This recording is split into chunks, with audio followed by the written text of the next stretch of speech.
One more important piece of information.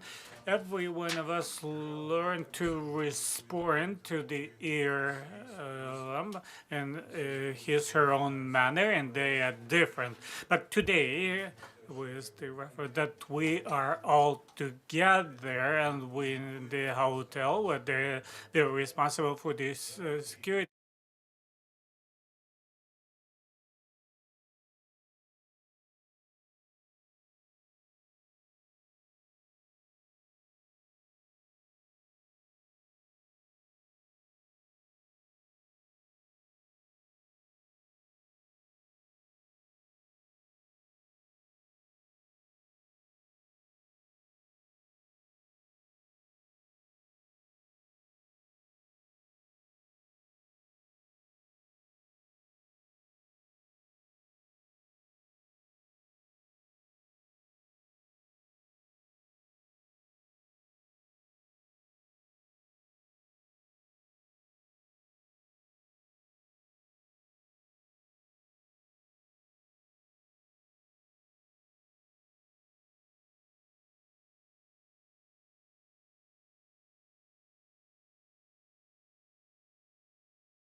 Our event, and I would like to welcome you at the international conference, Balancing Access to Information and National Security Lessons from Ukraine During Armed Conflicts. It's been organized by Омбудсман of Ukraine, Ministry of Foreign Affairs of Denmark, and United Nations Development Program. And I did all the logistic announcements already, and to ensure you that after the second panel discussion, we'll reserve some time. You'll have some time for Q&A, for comments, remarks. So definitely by the end of the second panel, I encourage you to be here. Now I would like for the welcome remarks, Yako Syriak, UNDP resident representative in Ukraine. Yako, you're on.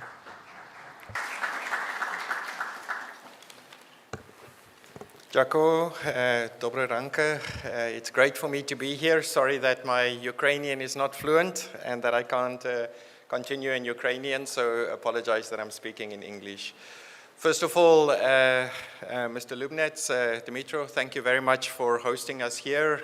It's a great privilege for us in UNDP to be involved in this event and to also co-sponsor the important areas that will be addressed here today. I'm also very happy to have the information commissioners of Lithuania and Scotland here. It's great that we have international partners participating and others that are also involved in this type of important areas, both to share what their experiences are, but for us in Ukraine also to learn and to better understand how other practices can be applied, especially from European countries.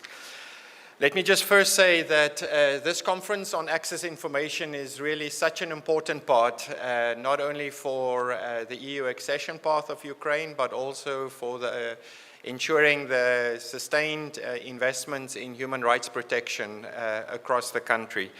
This is especially important because during war times, access to information and the right for people to have their cases heard and the information to be shared often gets minimized, and it often gets very much controlled by the government. And I think the example of this conference and the commitment from the Ombudsperson's office, but also from various human rights institutions. Many of you around the room here are doing that, including the Commissioner and the Commission for the Parliament on Human Rights, is really protecting and ensuring that information also amongst Ukrainians are transparent, open, and also holds the government and other parties accountable. And this is really what we believe in.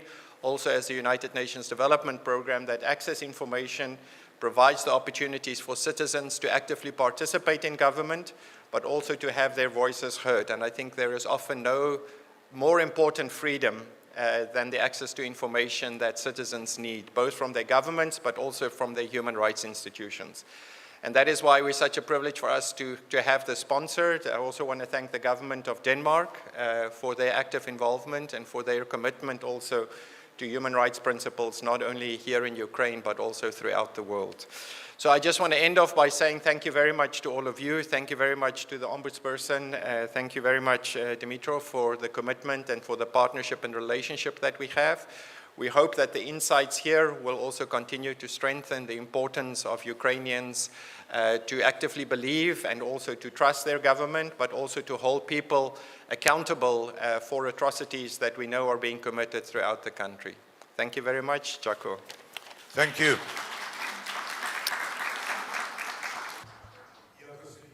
Yakov mentioned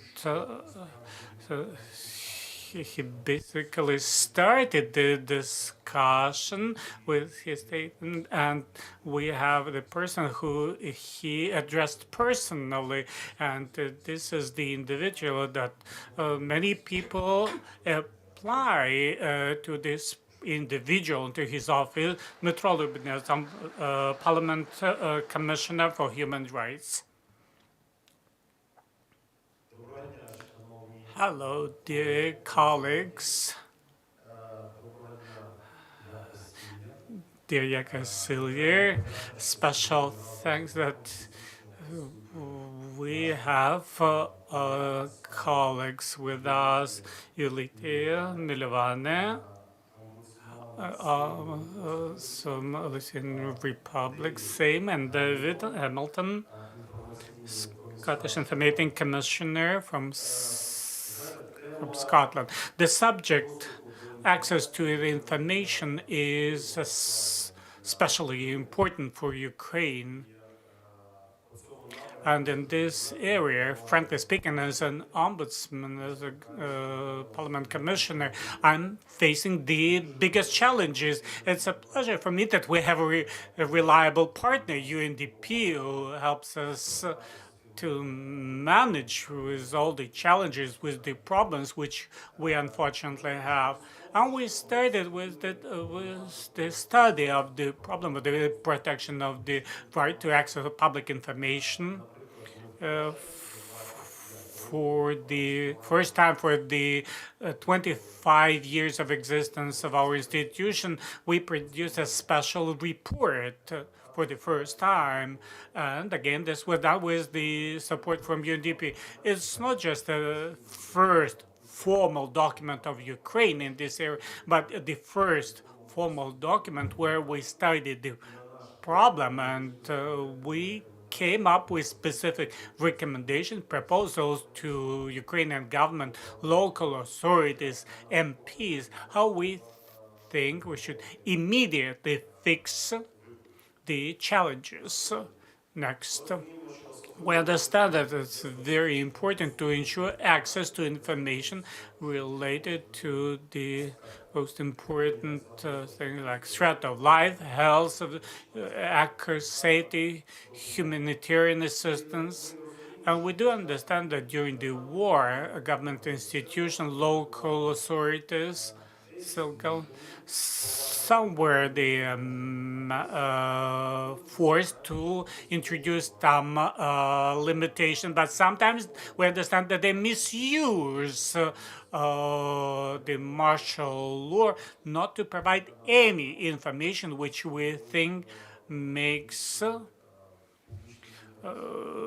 is of a public interest. I respond in the same manner. I do insist that the government authorities operate in the framework of their responsibility and respond to Ukrainian citizens and the inquiry to public interest. Not everyone likes this. Very often we have to come with monitoring audit, which may result with administrative protocols, and we have this authority. We never had a task that we should create additional body which performs the punishment function. No, it's not our case, but as an ombudsman of Ukraine, which exercises parliamentary control with understanding the number of appeals of the citizens coming to us, and you see that the year 23 we got almost 4,000 of appeals, and the current year in this stream we got about 8,000 appeals were received, and they see that this is an increasing area of appeals from the citizens of Ukraine. So we never ever misused our right to admin protocols, but when we see a systemic violation of the rights of our citizens to access to information, we do so. Next, to observe the level of access.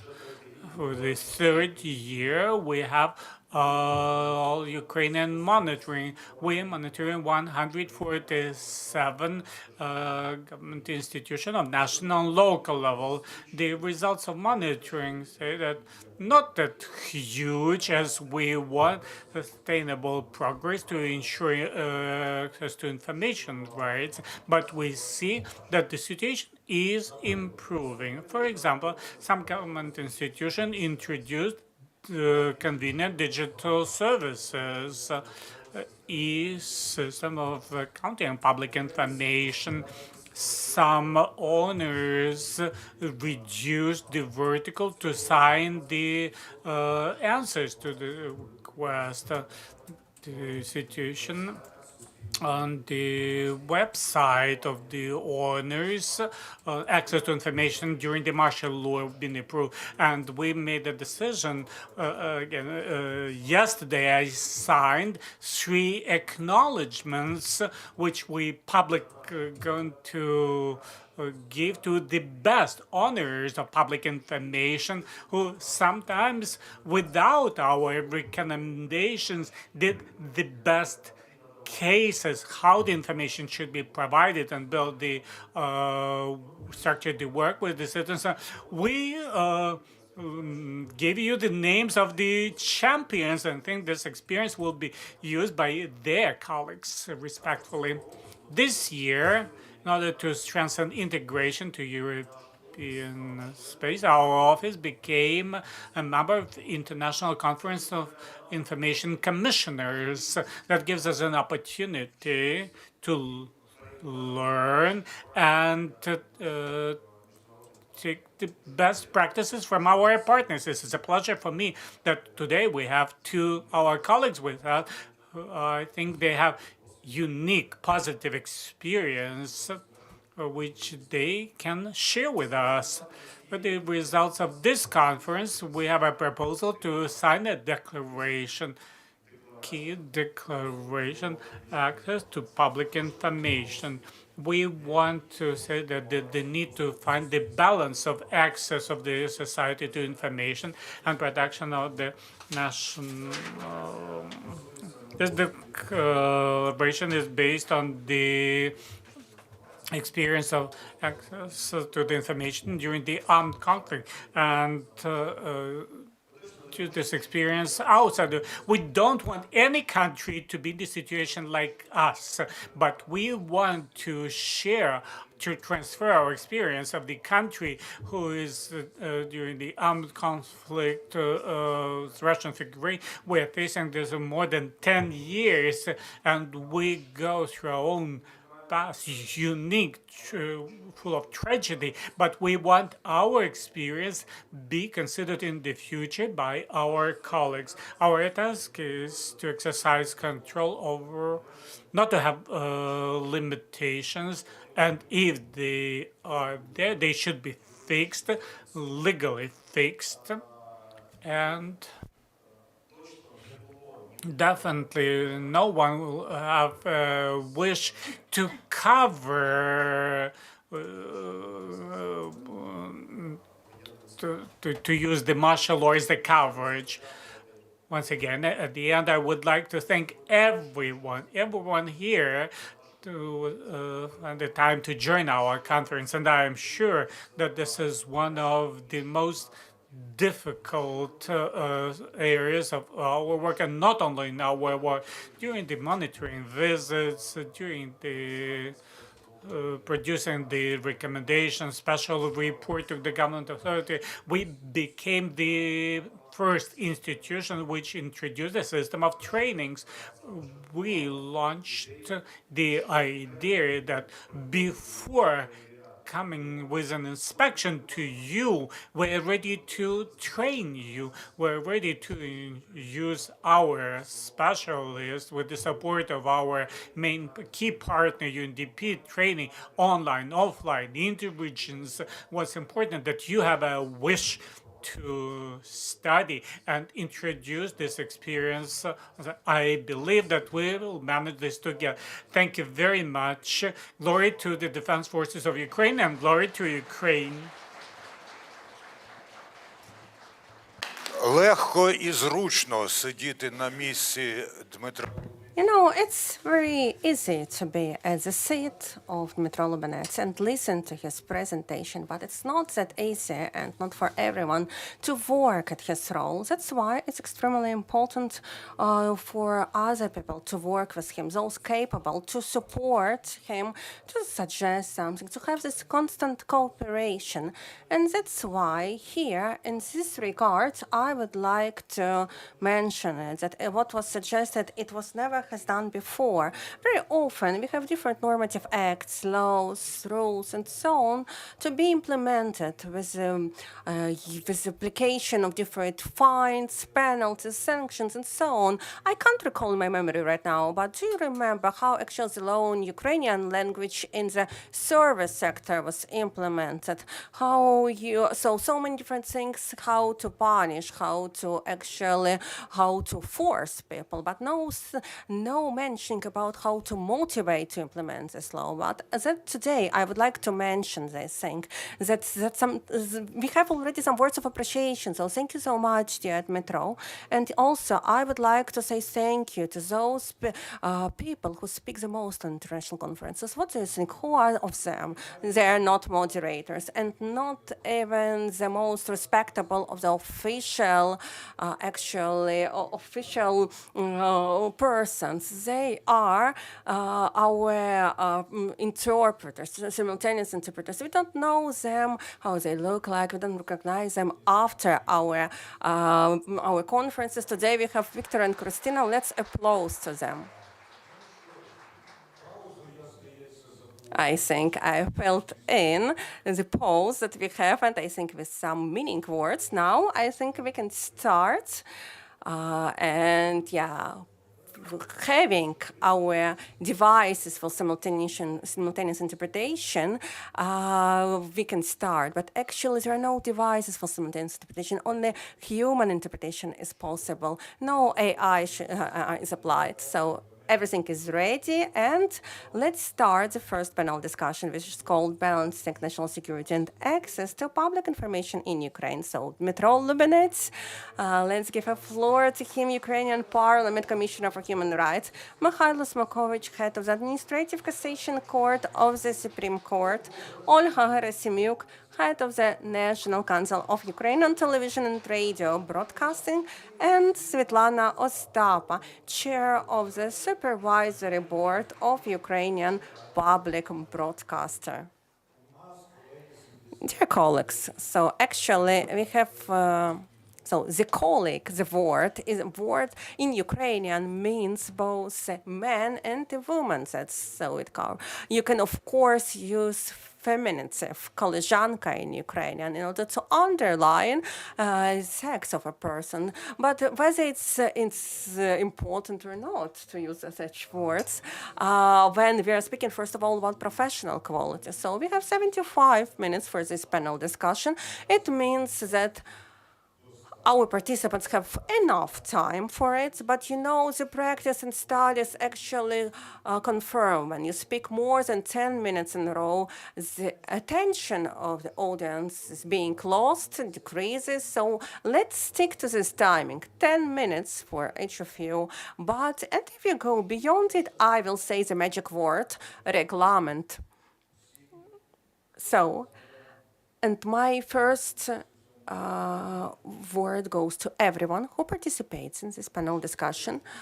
Partially, we have already heard about it, both from Jaakko Sellier and Metro Lubinets, but you know, each of us, we have our own experience, both personal and professional, because of actually the role and work which we have and which we get. So how actually the war impacted on access to public information in Ukraine? And with this regard, what do you think shall be done as the first step, as the first thing, in order to overcome those drawbacks that we have? As Dmitro has already made such introduction to this topic, so you will be the first to answer. Thank you so much. So, because actually, in my introductory words, I have already mentioned those critical problems that are right now exist in Ukrainian society. I think that I would save your time for maybe further communication with our audience. But again, I'm sorry if I will repeat myself. So what we have faced? First of all, legal problem. Legal problem for us is the following, that the authorities started thinking that if we have aggression from the side of the Russian Federation, if the Ukrainian parliament has voted for the martial law, it means that that's the possibility not to provide any information at all. That's the problem number one. The problem number two, there's not only possibility to not to provide any information at all, but you can also, shut down websites, close any communication with people. It can also motivate such behavior because the war is ongoing. That's why it's not on time to provide any kind of information, which, to my opinion, should be published. First of all, and I will give you a real life example, and why actually I think that at this area we shall not only react, but we shall apply a systematic approach, serious approach. We should do it on the daily basis. One of the inquiries, one of the applicants actually reached out to us saying that he fails to get public information for several months, specifically the salary of head of relevant territorial community. And he also can't get information how budget money, how budget funds are distributed. When I have familiarized myself with replies of these heads of the territorial community, why he thinks that that's a military secret, why he thinks that this information could be used by Russian armed forces, how it could be used against our states. It was quite a difficult path. We forced them to publish this information, to provide this information to an applicant. And actually, it appeared that the salary is quite high. Each month, this head of community gets 400% of bonuses. Also, it appeared that actually for the 2 previous years, quite high share of budget, which consists more than 12 million Ukraine, was allocated for planting of flowers on the territory of this community, given the fact that at that moment, that community was located 20 kilometers away from active hostilities area. Then we managed to identify that physically, in the beginning, this head of the territorial community was abroad, and then he returned back to Ukraine, but to the western region of Ukraine. So, de facto, he was not at his territorial community for quite a long time. For us, it was the first difficult challenge, after which I understood that it's not only about the problem to have access to information, but the issue is that our citizens of Ukraine has a legal right to look at any time how their funds are spent, where they allocated to, and so on. So it became a new impetus for us to develop a new philosophy to deal with this sector. Yes, we sincerely think that there is a separate front line where all of us fighting at. That's actually the anti-corruption sector, where we fight against corruption. And the right implementation of the right to access to information is one of the key elements to fight corruption. When we have situations that all such public information actually is disclosed on the official websites, when we have simple mechanisms provided to people how to understand, how to get actually how funds are allocated, how land plots are distributed, how decisions are made by regional, local authorities, then I think it will be much easier for us to win over Russian occupiers, and I sincerely believe into it. My next step and next challenge was legal response from our side. I was so happy that today we have a person actually who represents a judicial independent branch of authorities. We will definitely have discussions today, and my key problem is the following, that yes, indeed, when there are no responses on our inquiries, even when we come with some monitoring inspections, when we have no information provided in return, the only active mechanism for me is administrative protocol. As I mentioned before, for me it was never a task to create any additional controlling authority with such, with such a stick, such a hammer, who would use it in order to make people do their job. No. First, we ask everyone to use the best practices, and only then we come to them with monitoring inspections. But we come, no one provides us with anything. We draft an administrative protocol. So, according to the administrative protocol, the duration is only 3 months. The penalty amount can't scare anyone. And unfortunately, the system that we have at hand, first, the lawyer becomes sick, then we have some suspensions or delays, 3 months are over, and that's what? No punishment at all at the end of the day. In our experience, we have such an example when we have had the first instance, not after the 3 months, but much later. Then we had the appellate instance, and with the decision of the appellate court, and here I would like to say thank you from my side to the appellate instance, who actually identified that, yes, indeed, in actions of the relevant heads, there were signs of the committed administrative offense, and the next step was the head of one of the central executive authorities.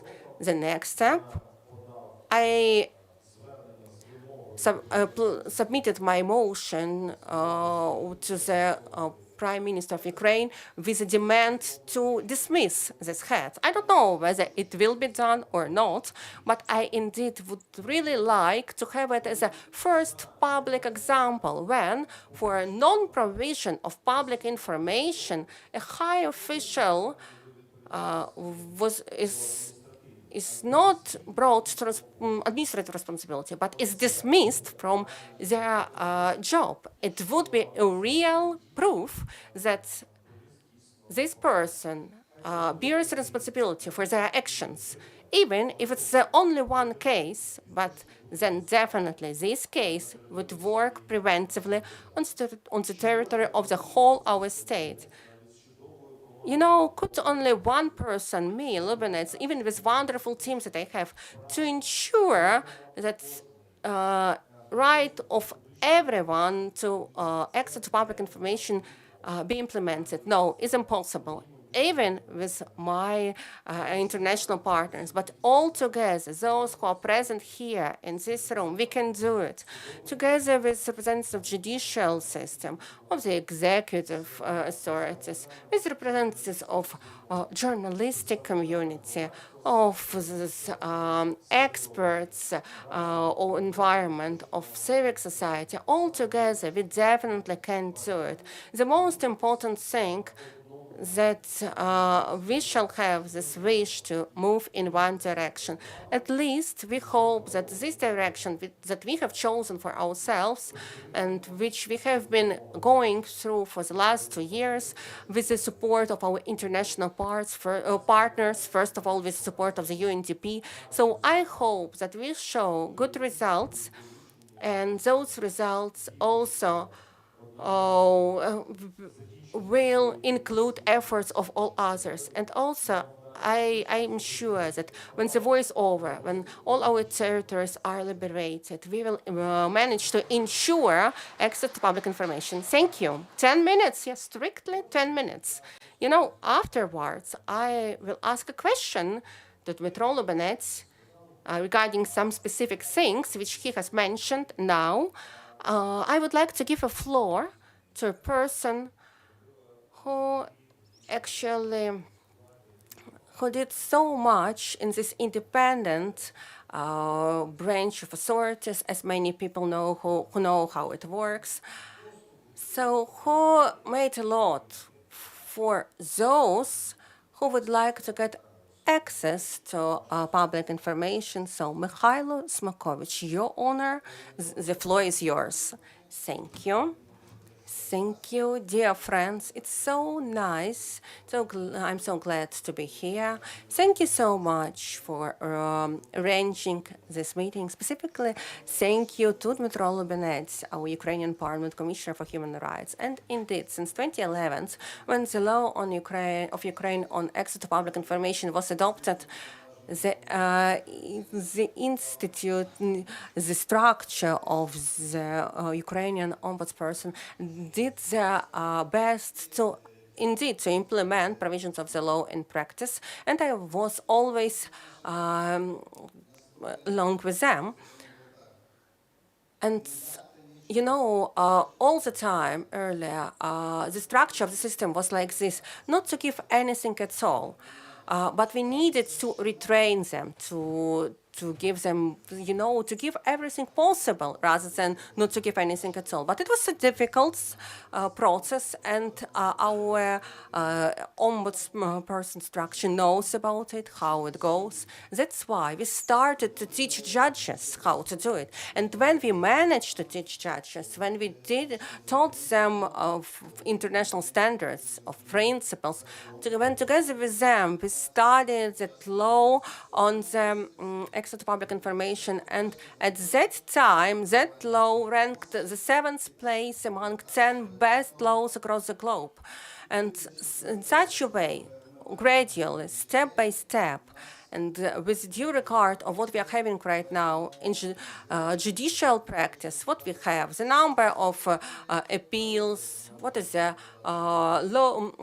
court practice, I think that indeed ombudsperson managed to increase this level of access to public information. And actually, that's the key, one of the fundamental freedoms of each person, of each citizen, because specifically through our access to information, we can ensure control and management over our state. They should be public. Yes, indeed, they should be public. That's why so much things have been done in this regard. Actually, the High Administrative Court, when I was working there, we also adopted the regulation on this matter. Also, representatives of the ombudsperson participated in drafting of this regulation. And so, yeah, actually, I need to say that it's not that easy for judges also, because how to transfer them from the letter of the law to principles of the law, it's a difficult thing. But when we follow the letter of the law, it's another thing. We have two cases, two court decisions, Torvich against Ukraine and another court decision, decision of the European Court on Human Rights. According to Article 17 of the law of Ukraine on implementation of the decisions of the European Court of Human Rights and implementation of these decisions in practice. For us, it's quite a difficult part when we consider cases on related to access to public information. In this regard, I would also like to mention, till it's fresh, and what was mentioned by Dmitro, specifically regarding bringing to responsibility. For your understanding, according to our Code on Administrative Offenses of Ukraine, some protocols are considered in courts of general jurisdiction, not in administrative courts, and other protocols should be considered by different authorities. For example, if you have a ticket for violation of traffic rules, administrative protocol is issued, and you can pay that fine at place. But if you don't agree, you can appeal, you can challenge it in the administrative court where actually I work. The same is not clear actually why there are no, actually, the Ukrainian Parliament Commissioner for Human Rights doesn't have such powers, such authorities. Maybe he doesn't know about it, but I know how it's difficult to issue, to serve them with this protocol, how to comply with provisions of the Code on Administrative Offenses, how to meet them, how to find them, and so on. But here is everything in place to find everything in place, and you can actually apply a simplified procedure to envisage it by the law, first of all. So, as of now, this jurisdiction should not be double. This administrative jurisdiction should not be double in terms of application of provisions of the Code on Administrative Offenses. And so that's why, for now, we have a draft Code on Administrative Offenses in the Verkhovna Rada, and it means that only authorities will be responsible for bringing to responsibility for such offenses. Courts will not do it. Courts will be responsible only to check whether everything is done correctly by the authority. If a person agrees and pays a fine, all is good. If not, you can challenge it in courts. You shall not, duplicate your efforts. You shall not divide the same offenses between different instances. One thing is done by courts, another thing is by authorities, and something is done according to the Code on Administrative Procedures, another is by other things. No. You need just to trust our authorities. You need to respect the rights of Ukrainian Parliament Commissioner for Human Rights and give him rights to do it, the same as it's allowed to do by police officer. So the parliamentary commission responsible for the protection of human rights, specifically and the freedom of access to information, and another message to you: the war. So during the war, we managed to preserve the system of administrative courts. Only Kherson Administrative Court is not in operation, but the judges are ready to work, but the Supreme Council of Justice does not give a permit that will be safe for this court to operate in Kherson regional court. But the system of administrative court in operation, Lugansk Administrative Court, Donetsk Administrative Court, and the Appeal Court of Donetsk region, all the courts operate. Kharkiv Court operate, and Sumy still under shelling, but they operate all along the contact line. All the courts operate, and on administrative, only one court is not in operation. So the constitutional requirement to the courts and your right on court protection is executed by administrative court in a proper manner. On the public information, on September 26, 27, I was in Vilnius, and there was a discussion about privacy, media. There were judges from Poland, Lithuania, and we discussed this issue, specifically the situation in Ukraine. And there was different attitude to the problem. And I may say that Ukrainian justice is a rather high level of protection of the human rights. We can demand the information. In other countries, is just treated different. So who would force the authorities to do so? This is our vision. So the mechanism which exists, the authority of the administrative court, is rather strong and powerful, and all the administrative systems in other countries, they don't have this, even during the audit or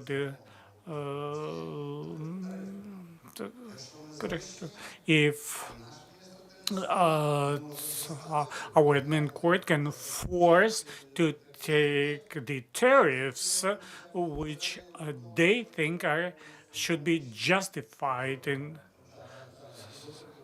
timing on the protection. The court, we have the Constitutional Court of Ukraine, and recently Supreme Court, that appeal court, and there was an appeal to the Supreme Court. So admin court forced Supreme Court to release public information for the individual. How the Supreme Court, where a judge does not provide a scientific conclusion on so no, it's not hidden information. There was a request, the scientist did something, submitted the conclusion, then a scientific opinion, and someone wants to get it. It's timing. There's just some cases they've been to NBU, Ministry of Justice activities. The point is that the court is not biased, and the court is ready to protect the freedom as access to information in Ukraine. Thank you very much.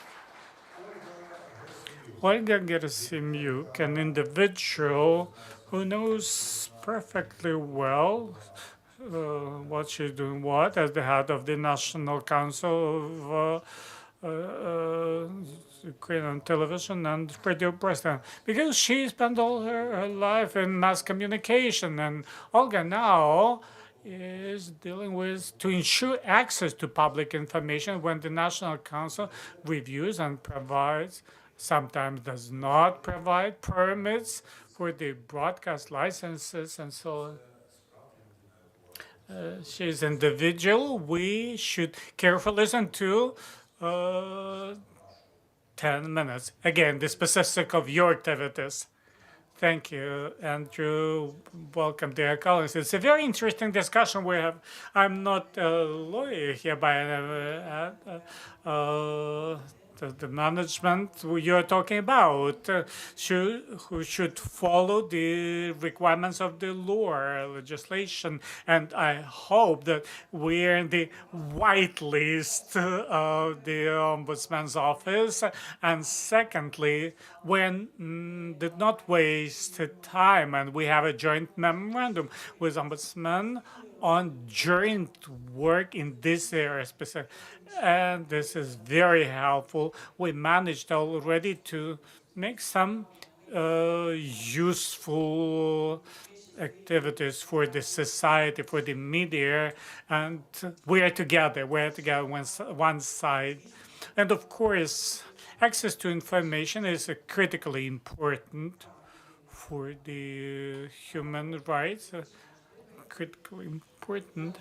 And I want to mentioned that in the situation conflict during the war, the role of media is critically important, ensuring access to information. But since we had the issue of openness, releasing the information by government institution per the inquiries, I would like that we discuss rather provocative case.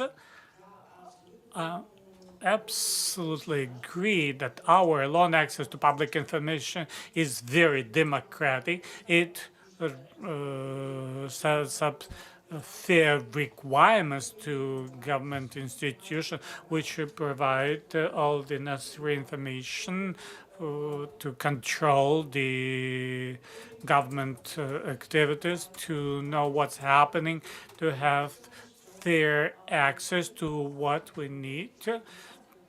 And also the civil society organization have this right without any obstacles. This law sets up the strict time frame for the government institution, 5 days to provide a response, and we never ever take more time. But the request according to the inquiry can be done in a very simple manner by email without mentioning any data about yourself, and we have to respond to those inquiries.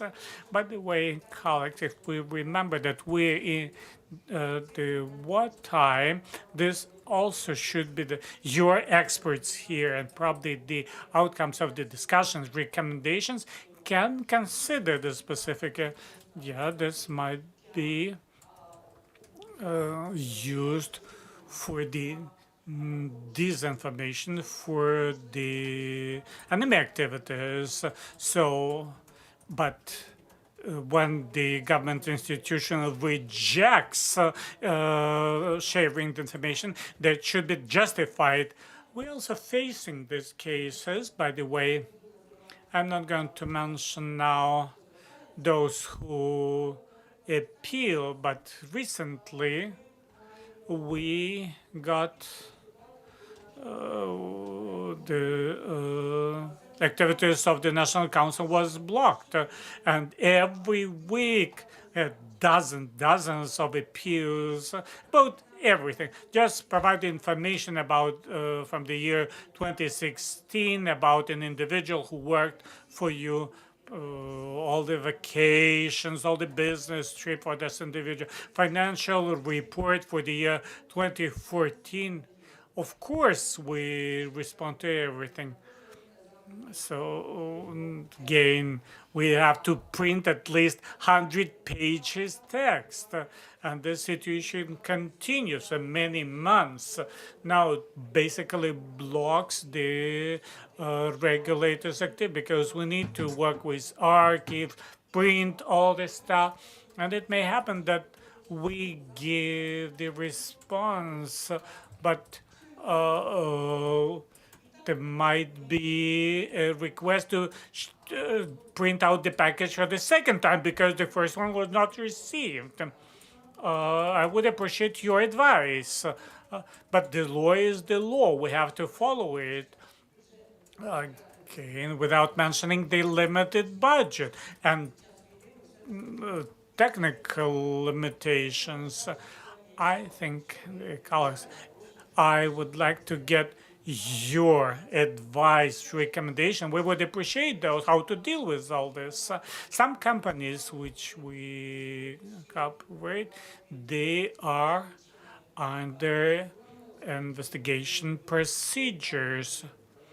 And Svetlana knows about those, and we exchange the experience. This situation requires solution. I think that we need, during the war time, think of some issues to ensure our security from hostile penetrations into our activities.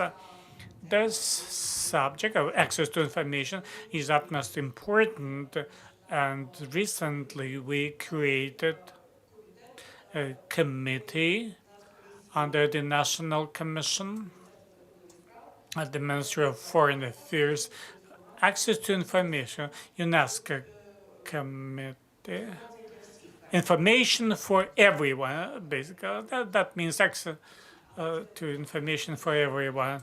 By the way, we have here one of the members of the committee.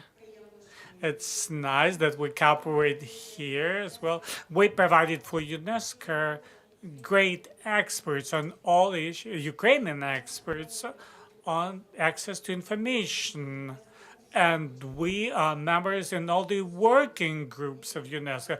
That our experience, war experience, this is what they started using our case, and our experts participate in all those streams of UNESCO, since one of the UNESCO mandate is protection of the right to access and safety of the journalists, protection of the journalists, protection of the archives, databases, all this about access to information. The committee works very actively, and UNESCO is with us. Sometimes even we have problems because we keep appealing to UNESCO's secretary how the enemy destroys the right of Ukrainian citizens, and not only Ukrainian citizens, right to access to quality information. They rule media infrastructure, they destroy technical protection, destroy the towers, communication, the Pokrov's case, they bombed the premises of the only media company, and they basically stopped the broadcasting. And that means that the citizens have no access to information. And close to the contact line, there's a huge problem because Russia, first of all, does everything to stop the access of people to good quality information. So they kill the journalists, they destroy the infrastructure, they stop the activities of the media company. More than 100 cases, and we register those. This is a violation by the aggressor country, the right of citizens on information, and we keep informing our partners on this, European partners. We cooperate with European regulators, platforms, and we, by the way, they developed a new pattern, not only in Ukraine and in Europe. They enter the broadcast, the transmission, Ukrainian and European. So we discussed the form of European regulators, and they include in our transmission, including the children program, the pieces of transmission. So I'll be more than happy to continue during Q&A session. So first of all, for the media regulator today, they are important to draw attention of the whole world, our partners, international partners, to the violation of fundamental right of Ukraine, access to information. Thank you very much, and I'll be more than happy to take your questions. Thank you. I'm sure we'll have questions, but after we hear Svetlana Ostapova, and those who compare the national marathons and Єдині новини, thanks to Svetlana Ostapova, because she broadens the access to information, because Suspilno organized their own marathon, not wanting to be in the frame stipulated by the government body. So we heard Svetlana as the head of the supervisory board, national broadcast, does not belong to those of the, but whether the media is the force power, but it comes from etage, force etage, the condition, force condition. But on this strong, young organization as Suspilna, those limitations are, and whether you are able to respond to those limitations. I would like to welcome the participants of the conference. I would like to welcome the panelists of the first panel. I'll speak as a journalist with many years experience. The journalist says no one else needs the access to the information, but not in person, but to transfer to the society important information. Understand that not all the information can be released and public. Might be issues with territorial integrity, safety, be released immediately, have some limited access, but all the journalists, all the media which follow the professional standards of journalism understand that information which of public interest should be available. During the war, the journalists are facing new challenges, and these are self-censorship increased. The beginning of the big war in 22, we agreed with military how to cover shellings, and we agreed to follow some rules. Not cover this immediately. We can do that after some time, and we prove that it's important. It's important to video because that be an evidence at the international court. We reached an agreement. Also, the journalists voluntarily, without any regulations, the lawyers agreed with the military when they do take video at the contact line that they before the release they check it with the military, not to so self-censorship. We filter the information ourselves, not to make harm to the citizens, but we're strongly against that we don't have access to auctions and justified with the war. When the bodies don't let us to take the events of thousands of people participate in the protest action. So no. Why we should not do that? We should do that. We everyone want to preserve the Ukrainian state, but we want democratic country, but not the younger brother of totalitarian Russia. At the beginning of full-scale invasion, some of the owners of public information blocked access to information that was on the formal websites, the sets of open data. They said that it would be last till the victory. Now the situation is improving, but there are still lots of problems. Making requests on information inquiries for some media is a daily work. As my colleagues mentioned, information is oxygen for democracy, and the circulation lets the society get important information. And also to monitor transparency of the public authorities. We have more and more work, and we will have it even more during the recovery stage. Actually, the state holds huge volumes of public information. Sometimes it's crucial information, and that's why we need very specific, strict rules. And as far as I understand, in terms of, there were no specific restrictions to access to public information because of the martial law.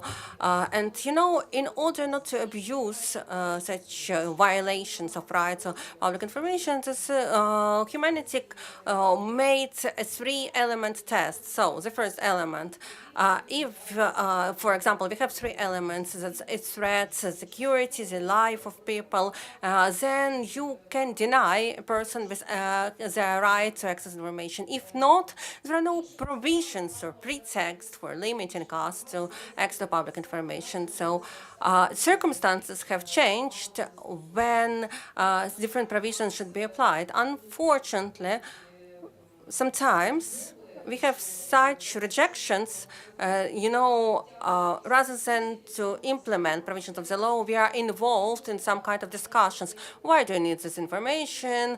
Whom you are going to publish it to? Who is going to read it? And so on. They should not ask such questions.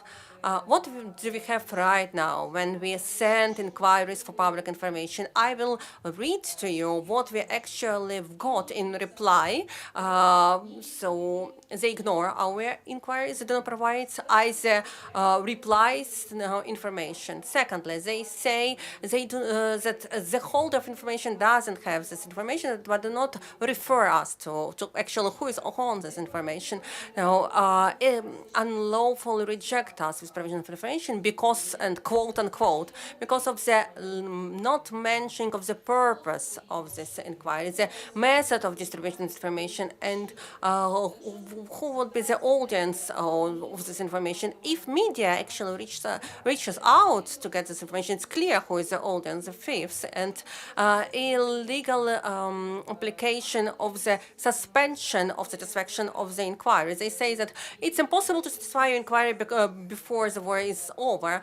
They do not provide explanations. For example, they need to collect huge amount of information, or indeed they have some technical problems. Your office is destroyed, and so on. But you can't, say in an answer that till the war is over, no information sakes.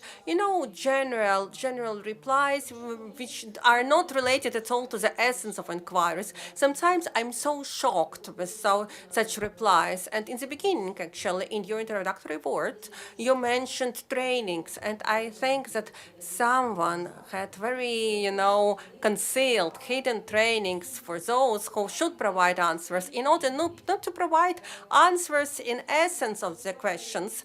And sometimes replies to inquiries consist of 3 pages with different links and references to different laws, that according to this clause, to this article, to this part of this law, of that law, so many laws, so we are guided, our authority acts based on those laws, so on, so on. So you list all of them, and at the end, in the very last part, they say that sorry, because the investigation is ongoing, we can't provide you with information. Please don't waste your time, paper, our time, so on. Just give us that last part, and that's all.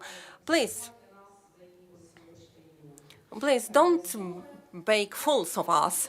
And the seventh reason is the most interesting, and it often happens like this, that we are scared, they threat us with words saying that we work for enemies, that they threat us, they scare us, that they will reach out to SBU and so on. On official websites, information is closed, but it should be opened. Yeah, I understand that in the very beginning of the full-scale invasion, there were so many authorities of different branches of authorities. They closed personal data. Yeah, I understand why it was done. For example, in the parliament website, profiles of MPs, were hidden. I understand why it was needed, but when, in 18 months of the full-scale invasion, you enter into the website with a huge name, for example, the Committee on the Freedom of Speech of the Verkhovna Rada. So the huge name and title, but there is nothing there. And we reached out to them asking why actually your colleagues provide us with information. We don't need personal information, but we need other information. For example, what will be the agenda? What will be the issues to be considered? If it's online, why agenda of the official session of this committee is hidden, stenograms and so on, but they say, no, that's war, you can't do it. And it was times when Nestor Shufrich led that committee. When Nestor Shufrich moved to another place, so he stopped fulfilling the functions of the head of the committee, and the committee was headed by Yaroslav Yurchishin. Everything changed. Yeah, website changed, and it appears that you don't need to wait for the war to be over to provide public information to the public. So the law on access to public information, it was back to 2011. It was during Yanukovych times, and actually our journalists were in shock when that law was adopted, because that law was so progressive, and as it was mentioned before, it actually ranks one of the places among 10 best quality laws in Europe. And also, I would like to remind you that the public information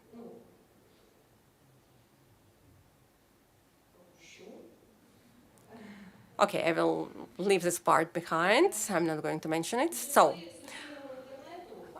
when internet is everywhere, you can't make information classified 100%. When we were among employees of the all Ukrainian marathon, and opposition actually insulted us in application of censorship, and we were the only one who provided information, we told them, it's impossible, because any such fact will be published in social networks in several seconds. Whether I would ask employees of Ukrainian National Marathon not to do it, or the head of the directorate will ask it not to publish something, it will be open in networks immediately. We do not do it because we know that we can't do it, that it's not allowed to do it. So it's very difficult to receive any replies to inquiries from the Ministry of Defense, even if it's related to some public communication and so on. And it's so bad that we don't get any respect regarding our work. If they undervalue it, they say that would like to get this information in order to hype on this topic, and it's incorrect. It's incorrect, because actually giving access to information allows the state not to go down this bad path towards totalitarianism. Our reality is the following: that our authorities cannot,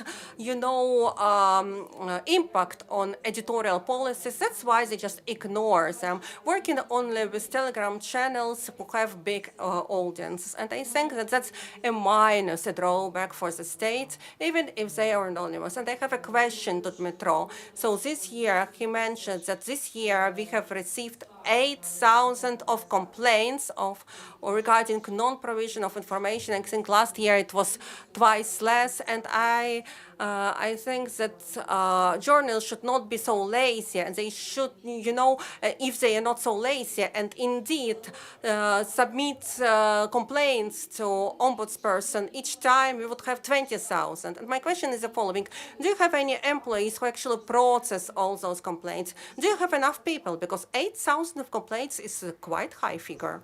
Please, over to you for your answer. Thank you for your question.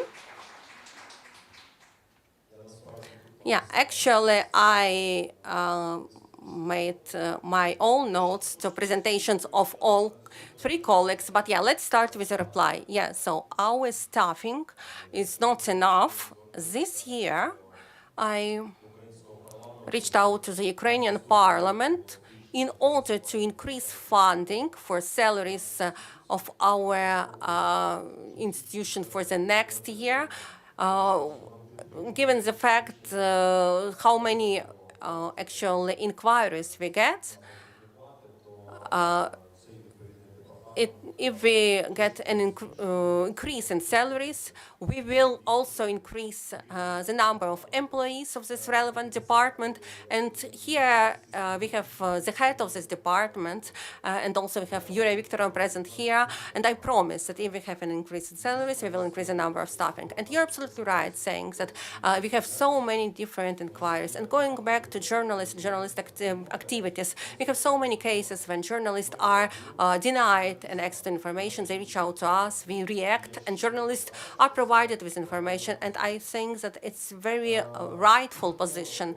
In a nutshell, using this opportunity to have a mic, sorry, dear Andrei, for it. But if I may, yeah, all of you have mics actually. Okay, thank you.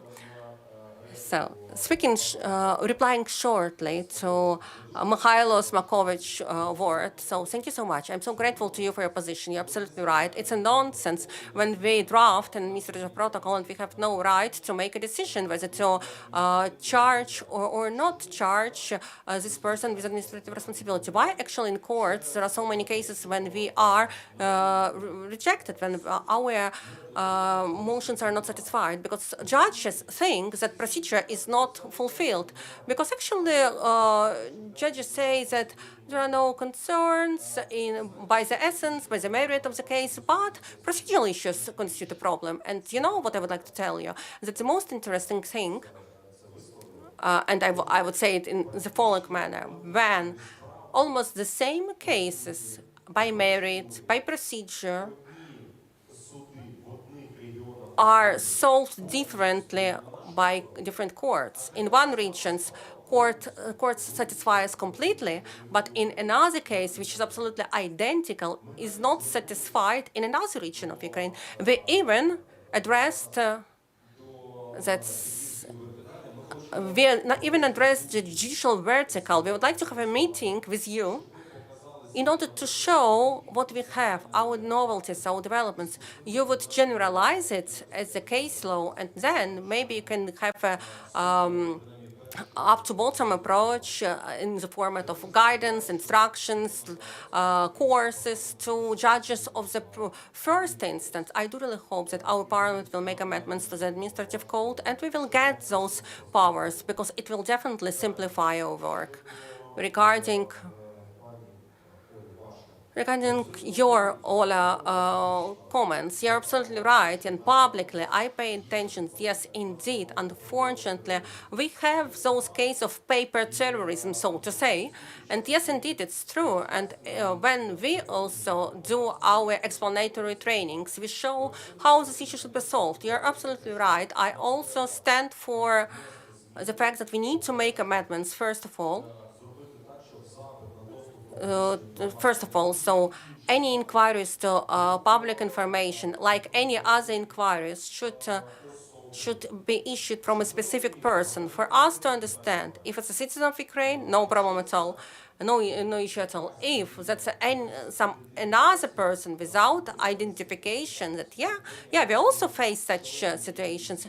Each day I get just an avalanche of different inquiries, and very often they are in Russian language from unknown websites. And we also try to find a lawful, legal method how to deal with it, how to answer inquiry selects. So it means that we can't deal with it, we can't do anything with it. And when journalists ask us, and I'm not going to name any persons, but anyway, when during such communication, the head of one of the regional administrations says to me that, it's easier for me just to have those administrative protocols against my employees. For me, it's easier to pay those administrative fines and penalties rather than to deal with those hundreds of inquiries and replies every day. They just storm us, and that's a problem. And we are ready to deal with this problem.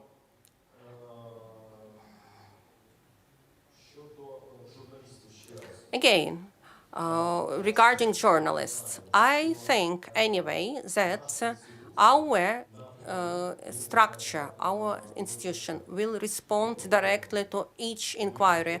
If there are problems, we go through this stage of how to solve those problems. You were absolutely right mentioning that this is a three-element test.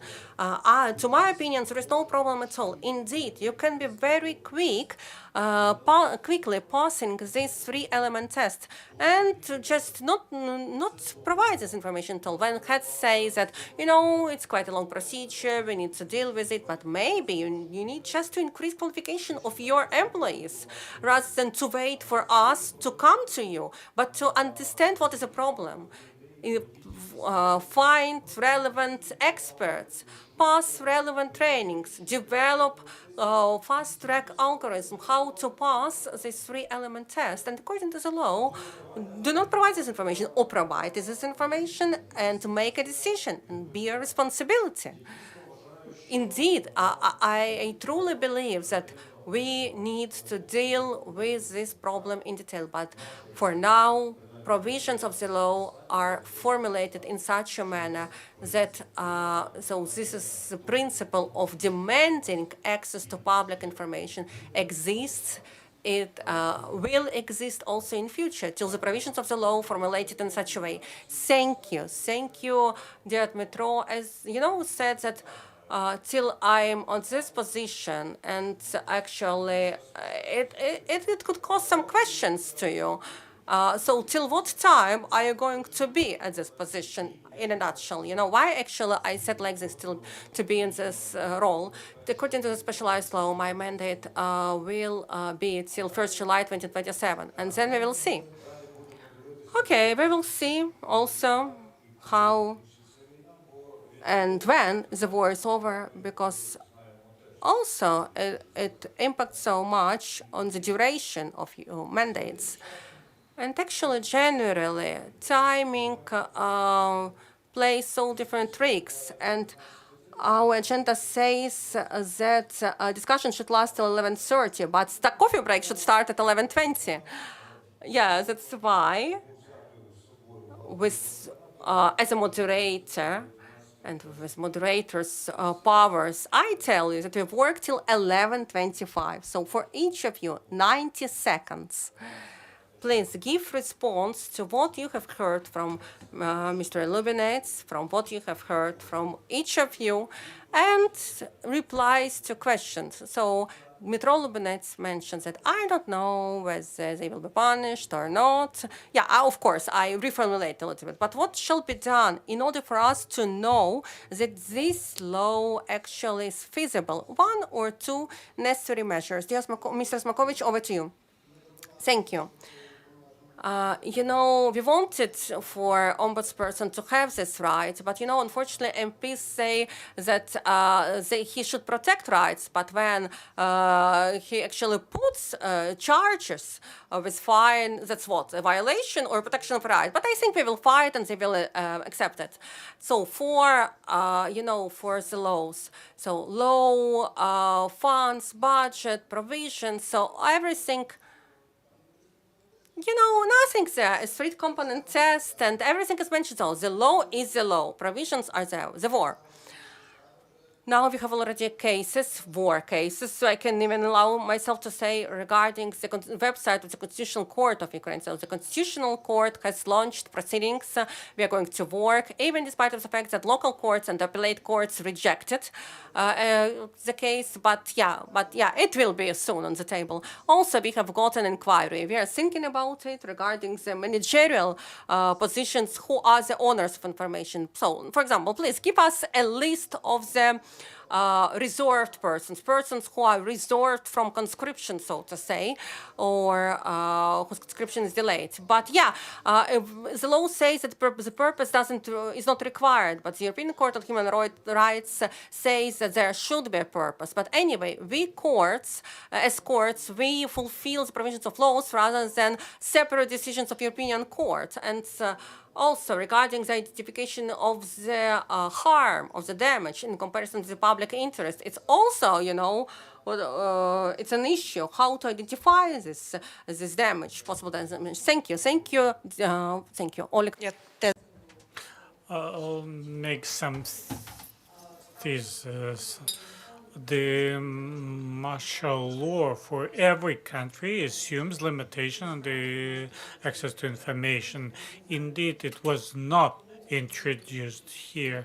I think during the martial law, our country demonstrates the cases of democracy, the freedom of speech should be supported. It's an ongoing process as democracy, daily fixing of the mistakes. I think for me, it sounds fair. On a common, there was a question about the license, where we issue permits and license. The national account does not provide license. This is from the past. Currently, it does not exist. The law on media, which we successfully introduced and implemented, one of the best European integration reforms. And currently there's screening in Brussels. Our colleague is there on the subject of protection of the rights of journalists and freedom of speech. The law changed the old rules which we lived from beginning of the independence. The relationship being simplified between the regulator and the broadcasting companies. So we limited staff, relocation, they cannot produce any product. For them, we did everything to improve the condition, provided the permits for temporary permits. So we provided temporary permits for those who had the courage to broadcast under shelling along the content line. So the threat of death, the registration been simplified, everything been simplified. Now we printing bodies registering online who was trading with this law. People wrote petition that it would be censorship, and now we hundreds of online Facebook pages, YouTubers, and by the way, Telegram channels on ways where fighting anonymous of the platform, but we fight it, the Telegram platforms for years been anonymous, and now, and thanks to some recondition, now my National Council forbids civil servants, the members of the National Council, to use Telegram as an official channel. We think this is the first step. I think now with civil servants, as Mitra said, still in the office, so leaving the office, I should not use Telegram because I am in the position. Also want to mention that we do support Suspilna broadcast. And this is a great time to pass the microphone, but Suspilna broadcast was all formally is a part of the marathon. If we're for the information being precise, which, yeah, we expanded.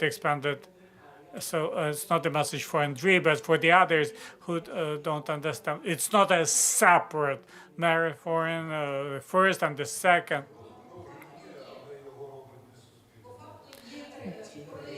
There's two marathons, actually. Let me list the challenges with the response to the inquiries. This is on critical infrastructure, energy operators and heat operators. So in none of the regions, the Defense Commission, SBU, and military ignore totally the inquiries. This is what you mentioned, that it's easier for them to ignore, even without justifying their rejection to share the information. My message, there's a white list of media. These are the media which always verify the information, and this is what differs us from anonymous channels with huge number of subscribers, more than 2 million, but they don't verify the information. I encourage you to respond to good quality media, to their inquiries. It's very important for this society.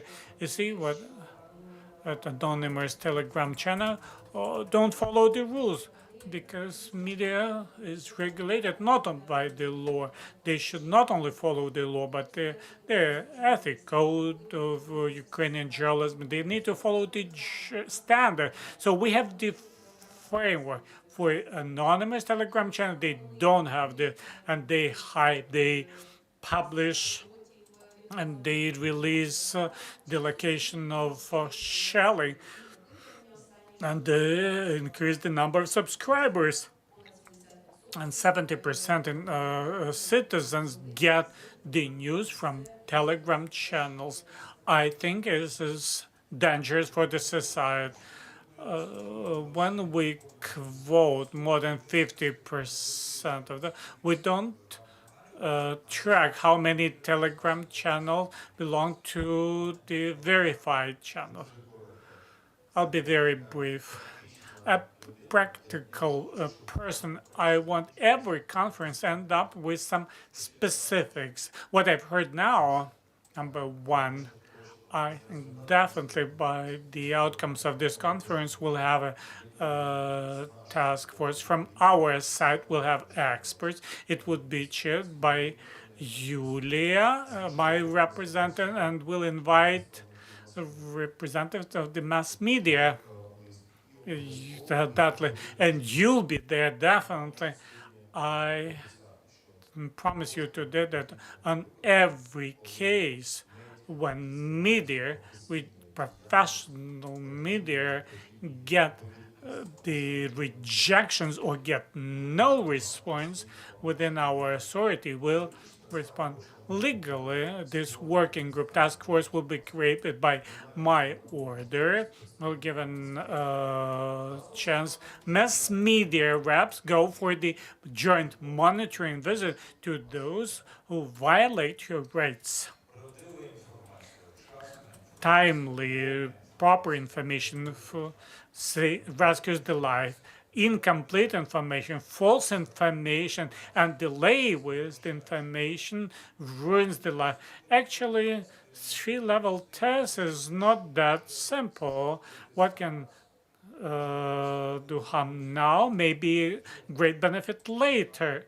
And actually, what looks as an encouragement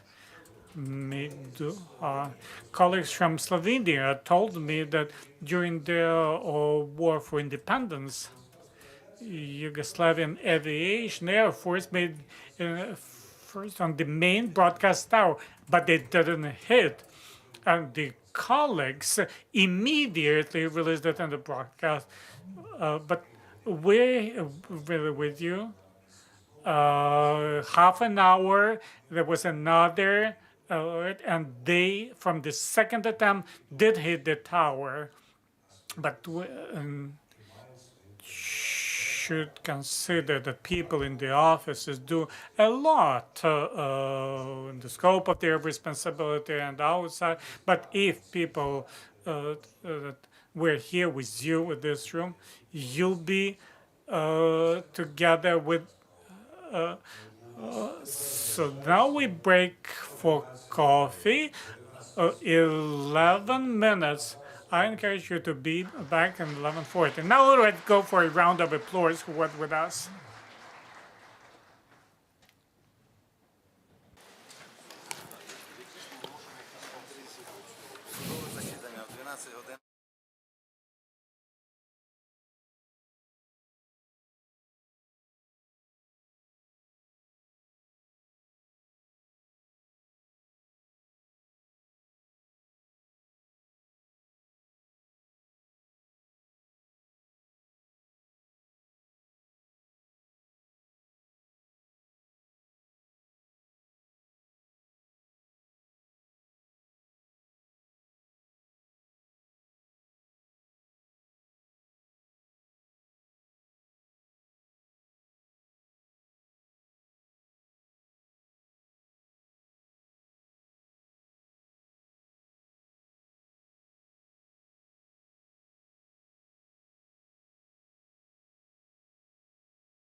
that I would like to invite Julita Milovenia, Ombudsperson of Republic of Lithuania, David Hamilton, Scottish Information Commissioner, and Tetiana Oleksuk, Vice President of the Access Info Group in the Council of European Convention on Access to Official Documents. Tetiana will join us definitely. So the discussion, let's go for a round of applause to everyone who is on the stage. Also, we have 3 participants, remote participants, online. And these are Marius Lukanasius, Advisor, Section for Universal Access to Information at UNESCO Headquarters, Toby Medal, the International Access, Executive Director of the Center for Law and Democracy from Canada, and Anita Markic, Information Commissioner from Republic of Croatia. 2 of our participants will have presentations, and you'll see those on the screen.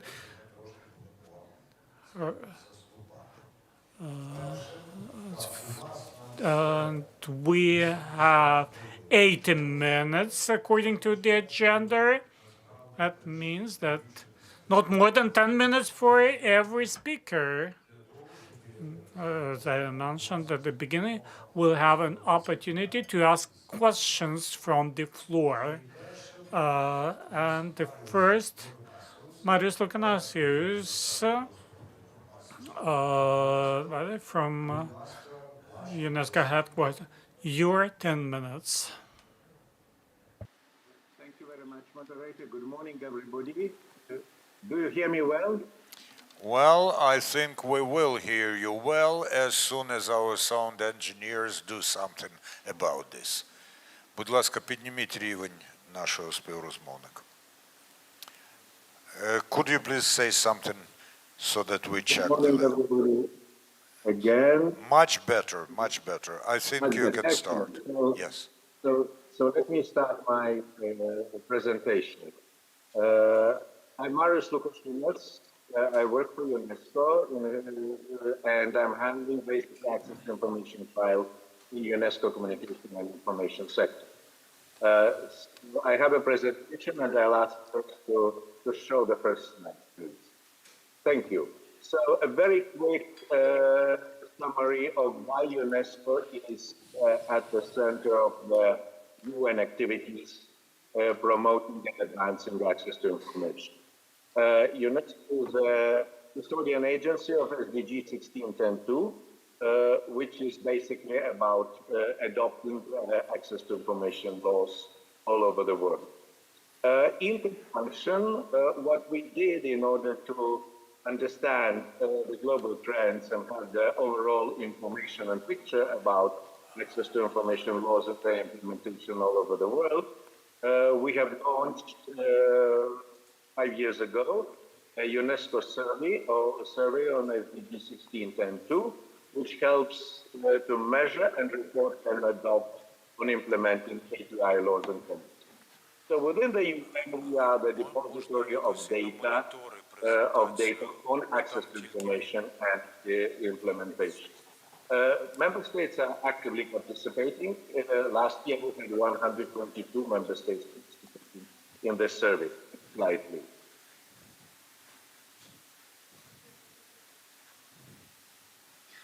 Very quick snapshot of this survey, the methodology. I'm not going to go through, but I just want to say that it's a self-evaluation of the member states, and we have only 8 questions. We don't complicate, but we are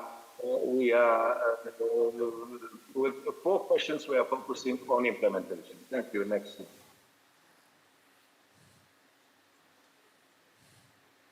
Now, the another thing we do, I think, which is relevant to our conference today, is we are at the center of facilitation of international cooperation in order to promote and advocate for access to.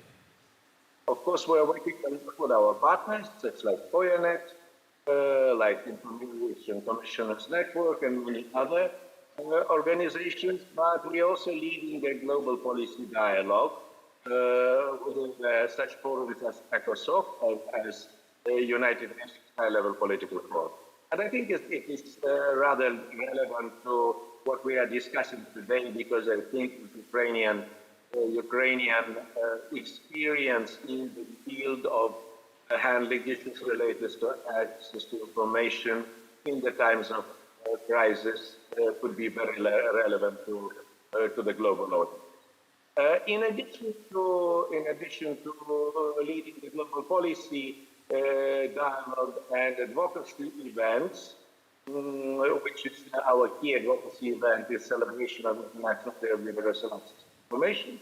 We have organized about 150 on the national and international level. During the global conferences we are organizing, we are adopting policy documents. There are few which are mentioned. Oxford Statement, which we did together with the UK, Tashkent Declaration. We also actively promoting access to information in such forums as the Commission on the Status of Women, the UN, and the recent one. A few days ago, we've adopted an ACRA statement, which is addressing access to data and access to information. And again, all these statements are guiding, especially activities in the global south, but not only. And I think that is an important instrument. Again, Ukrainian experience might be very relevant to what we do when we adopt these documents. Next slide. Key takeaways from all of our activities, since I have only 10 minutes, so I'm not going to source them, but our key takeaways when we're looking into countries which are handling access to information-related issues in the context of different kind of crises, we can say a few important things. Public access to information should be seen as part of the response to the challenge, but not the external burden. The second one, it is possible from what we see in many situations to maintain right to information systems during the crisis and emergencies. Again, it is a human right, so the countries which stand for human rights, for them it's very important to maintain that system. And I think two practical conclusions we can make from monitoring access to information is that proactive disclosure as well as utilization of digital technologies help a lot.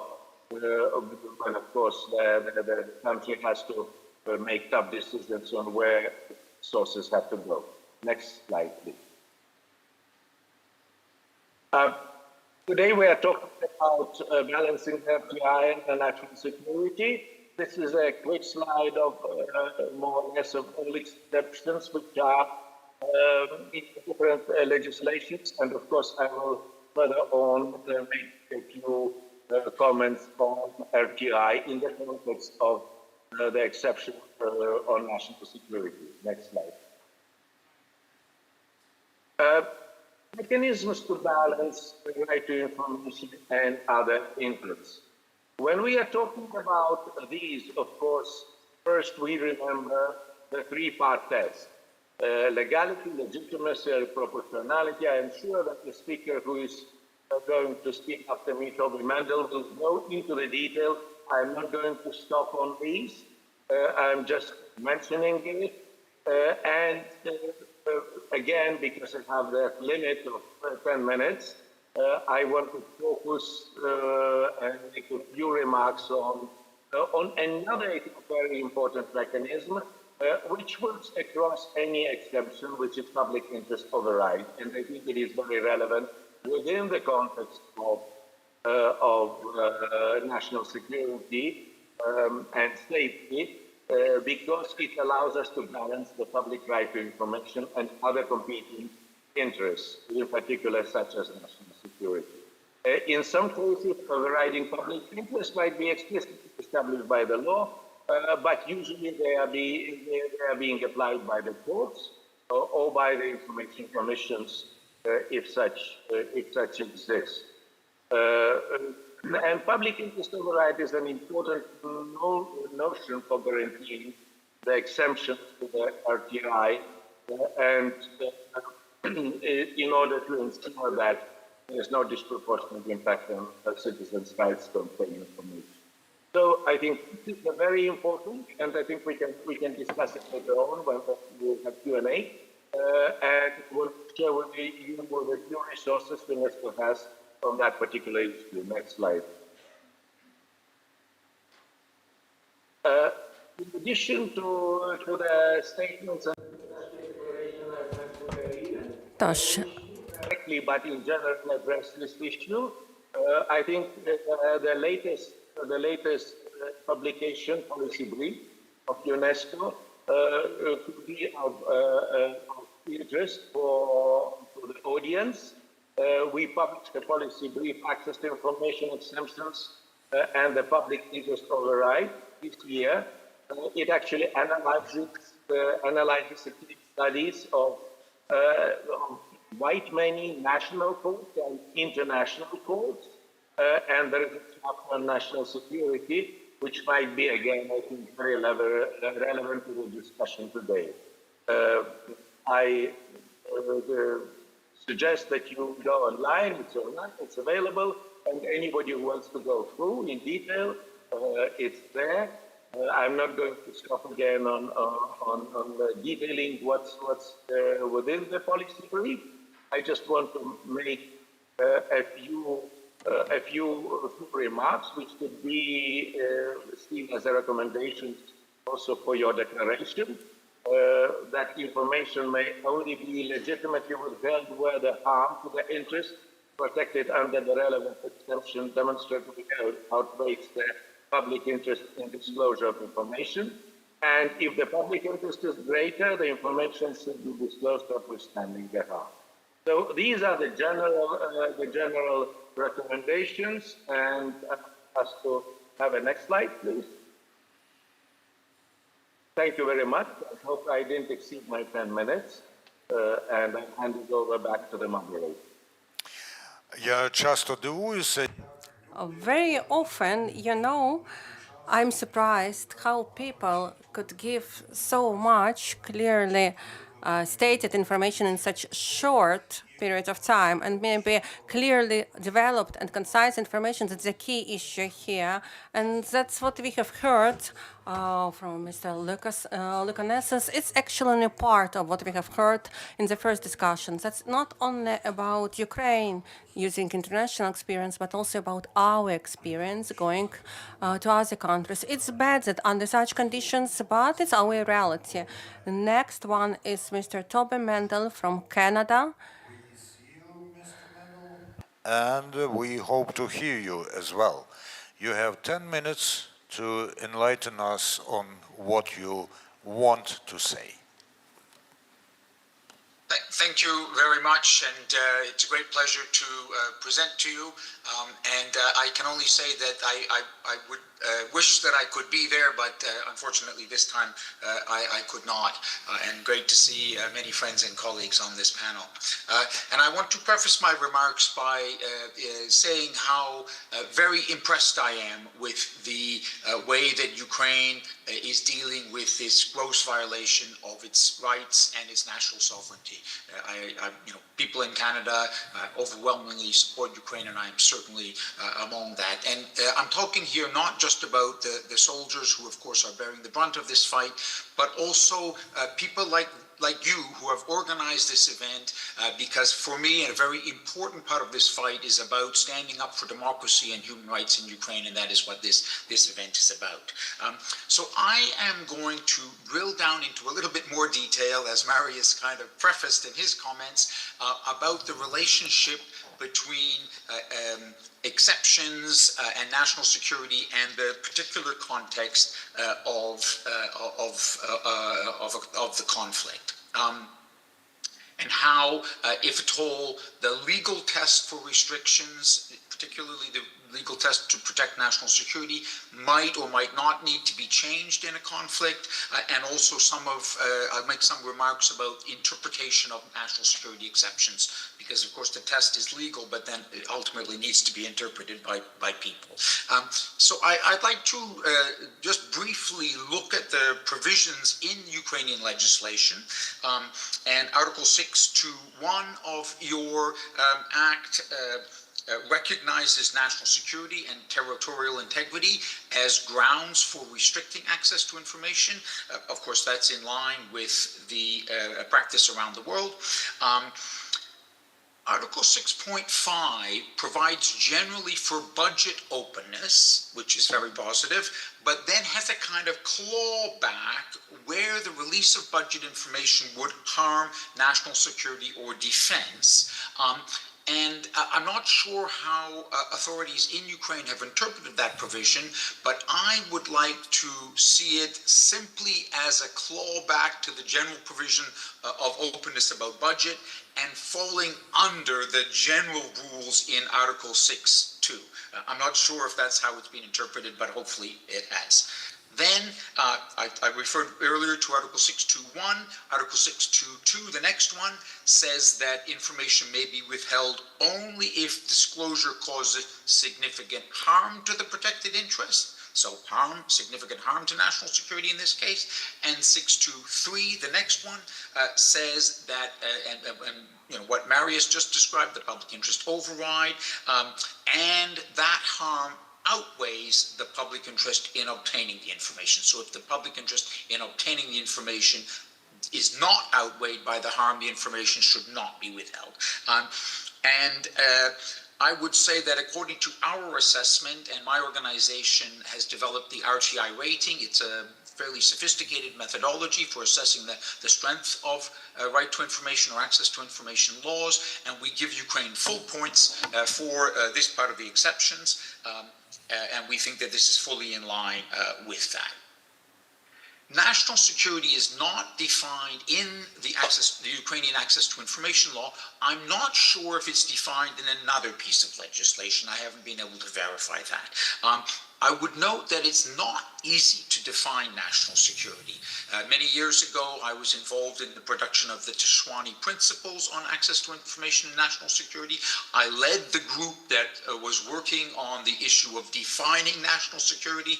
We worked with a lot of both access to information and security experts, and in the end of the day, we decided not to try to define comprehensively national security because it was too complicated, it was too context dependent, and instead we had a list of factors that would often fall into the scope, often but not always fall into the scope of national security.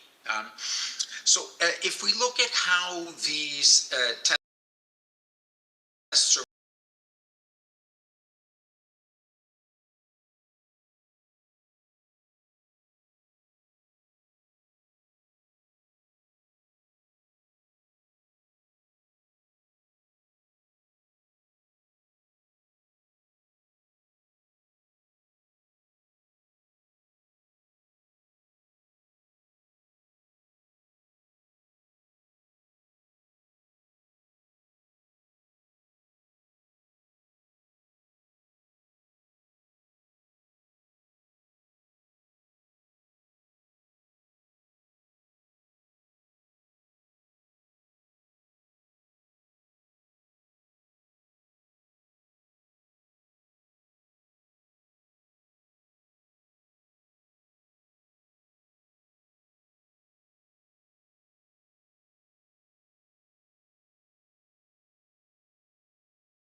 журналістів під час надзвичайного стану, що представники журналістів повинні мати доступ на, скажімо, на певну дистанцію і звідти отримувати інформацію. Залишилася 1 хвилина. Так, надзвичайний стан в січні 22-го року був поновлений. Як поміняти слайд? Але в лютому 22-го тоді обмеження на доступ і розповсюдження інформації були інакшими. Мова йшла про російські канали під час надзвичайного стану. Це був тимчасовий захід, і коли він був знятий, це було закон був доповнений для того, щоб відобразити нову ситуацію після надзвичайного стану. І зараз це було знято ще одне обмеження. І це було в законодавстві відображено і залишається, щоб мова йшла про компетенції знімати інформацію, яка містить дезінформацію і інші факти пов'язані з війною, з публікацій. І ми, медіа, отримала можливість зняти інформацію протягом 8 годин. І якщо такого не відбувається, достойно медіа-інспектор може навіть заборонити і проводити індивідуальне розслідування щодо змісту інформації, яка не може бути оприлюднена в Литві. І для того, щоб бути прозорими, для того, щоб розуміти, яка інформація може бути використана, яка не може, і за яку можна навіть покарати, потрібно важно звертати увагу на зміст. І коли медіа-інспектор приймає рішення заборонити оприлюднення такої інформації. І що декілька викликів, які в Литві доступ до офіційної інформації. Штучний інтелект переглядає, і це також погіршує ситуацію медіаінспектора в боротьбі з такими. І в Литві журналісти, державні інституції не дають доступ. І в нас немає надзвичайного стану, але державні інституції забороняють доступ до інформації, не дають важливості. І говорять, що це в інтересах громадськості. Я думаю, що Світлана про це говорила під час першої панелі, що відмова інституції подати інформацію має бути чіткою, дуже мотивованою. Неможливо, і дуже часто інституції в Литві не дають інформацію, яка в них є, оскільки посилаються на захист персональних даних. Європейські постанови стали інструментом для влади, щоб захищати від журналістів. Так, це вже знак, треба зупинятися. Так, 2 хвилинки, я закінчую. Я використав всі можливості, власне, переваги громадського інтересу, але, будь ласка, подумайте також про інших учасників. Так, а вже ж. Але якщо відмова може бути дозволена і, наприклад, повинен бути отриманий баланс, дійсно, відмова повинна бути дуже обґрунтованою і це не може бути якісь загальні обмеження щодо доступу до інформації, навіть якщо це ситуація надзвичайна. Виключення можуть бути надані, але це повинно бути обґрунтоване виключення. І найбільш важлива річ, яку я хотіла наголосити, що саме внизу цього слайду там вказано, що навіть в ситуації надзвичайної ситуації неможливо обмежити інформацію щодо порушення прав людини, щодо незаконних дій держслужбовців. Декілька висновків моєї презентації є наступними, що, власне, публічне врядування повинно базуватися на прозорості і підзвітності перед суспільством, і навіть питання національної безпеки не може бути основою для будь-якої відмови та будь-якого обмеження до важливої інформації, таким чином залишивши ЗМІ без можливості інформувати суспільство. Дякую дуже. Давайте поаплодуємо пані спікерці. Учасниці з Хорватії немає. Тоді ми надаємо слово Девіду Гемілтону. Він комісар з питань інформації Шотландії.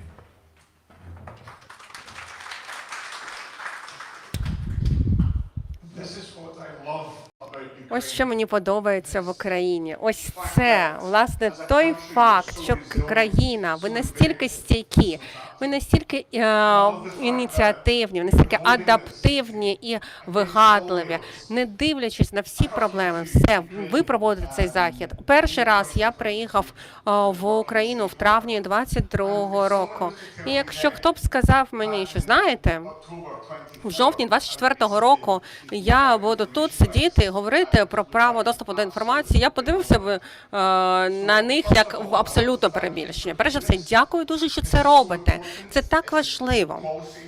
Ця політика знаходиться дійсно на самому першому місці. Саме тут повинні проводитися дискусії. Тож дякую дуже, і ви такі молодці, пану повноважений, про ООН, за те, що ви нас звели разом, об'єднали. Вітаю вас всіх. Мені здається, що у нас успішний захід. Так, гарна новина. Тривога закінчилася. Пропоную, щоб ми тут залишилися, так? Також хотів би перепросити у перекладачів. У мене шотландський акцент, і, можливо, вони раніше нічого такого не чули, але ви робите чудову роботу, тож дякую вам. Власне, у Шотландії чудові зв'язки з Україною. Ми, що починаючи, донька Ярослава Мудрого була нашою королевою. Ми дуже пишаємось такими зв'язками. Але, знаєте, багато доньок може бути, це можливо так особливо, але як батько однієї доньки, і мені здається, що це важливо. Хоча можливо, Ярослава Мудрого було декілька доньок. Тож тема, в якої ми будемо з вами говорити, це... Я не буду говорити з вами про воєнний стан, про все, що пов'язано з цим. І знаєте, стільки багато різних повідомлень, стільки багато інформації ви вже почули. Але давайте подумаємо про одну річ. Одну річ, яку я, знаєте, думаю, в мене була розкіш. Сидіти і думати про це з міжнародної перспективи. Одна з речей, яка мене дуже вражає, і я вже згадував її, це важливість часу. У нас є, знаєте, нам треба багато чого треба закінчити в певний час. Ми говоримо про законодавство, яке ми можемо порівняти. Це, наприклад, законодавство Великобританії, яке стосується саме держтаємниці. І це було введено ще в 1911 році, ще після Першої світової війни.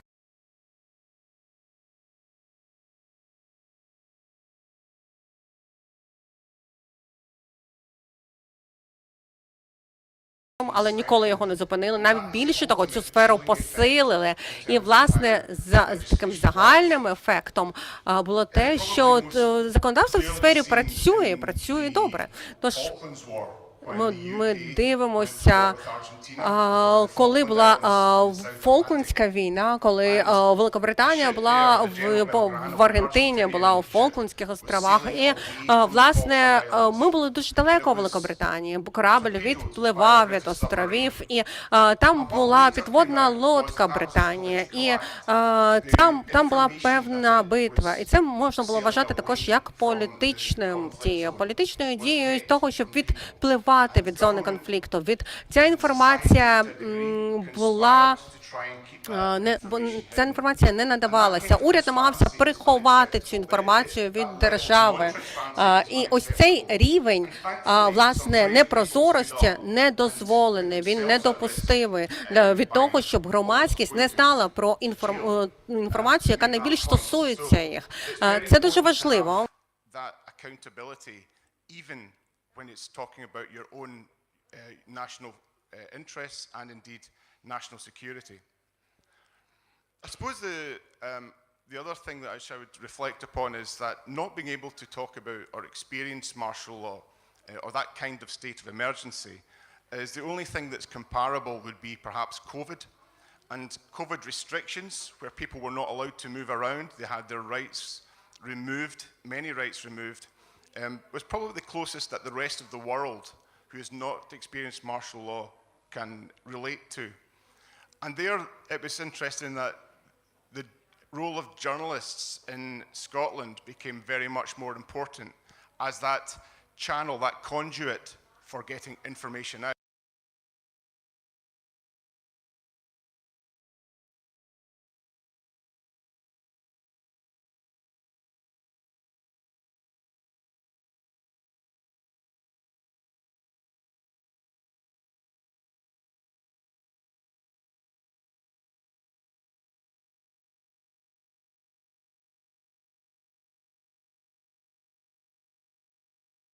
Конференція ICIC, міжнародна конференція уповноважених з питань інформації. Ми сподіваємося, що ми зможемо далі розвинути цю тему, просунути питання конференції, дійсно показати, наскільки цінно проводити такі конференції і ділитися такими досвідами, як, наприклад, ми маємо сьогодні.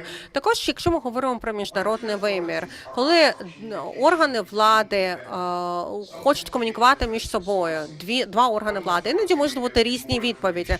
Наприклад, один орган влади хоче дати більше інформації, інший менше, відповідно від їхнього власне бажання ризикувати, від рівня громадського інтересу і від їхнього трактування законів. Це може навіть ще погіршити ситуацію, якщо це не два органи влади, а власне дві країни. Мені здається, я навіть звертався до міністра оборони у Великобританії, власне, яка вартість затримок у постачанні військового обладнання до України. І власне до мене повернулася відповідь, що міжнародний відділ перевірить цю інформацію і надасть цю інформацію. Мені здається, що власне Україна також би дуже вітала це питання, якщо б хотіла б дізнатися відповідь. Також раніше ми говорили про дуже цікаву тему – паперовий тероризм, коли використовуються запити, інформаційні запити на те, щоб просто приголомшити органи влади. Так, в Шотландії в нас немає ось цих виключень, які є, наприклад, в Україні, але, наприклад, така надмірна кількість запитів – це те, що, так, може приголомшувати, і є певні шляхи для органів влади ігнорувати запити. Іноді це буває обґрунтованим, наприклад, інформація, що навколишнього середовища є виключенням, і є певні органи влади в Шотландії можуть використовувати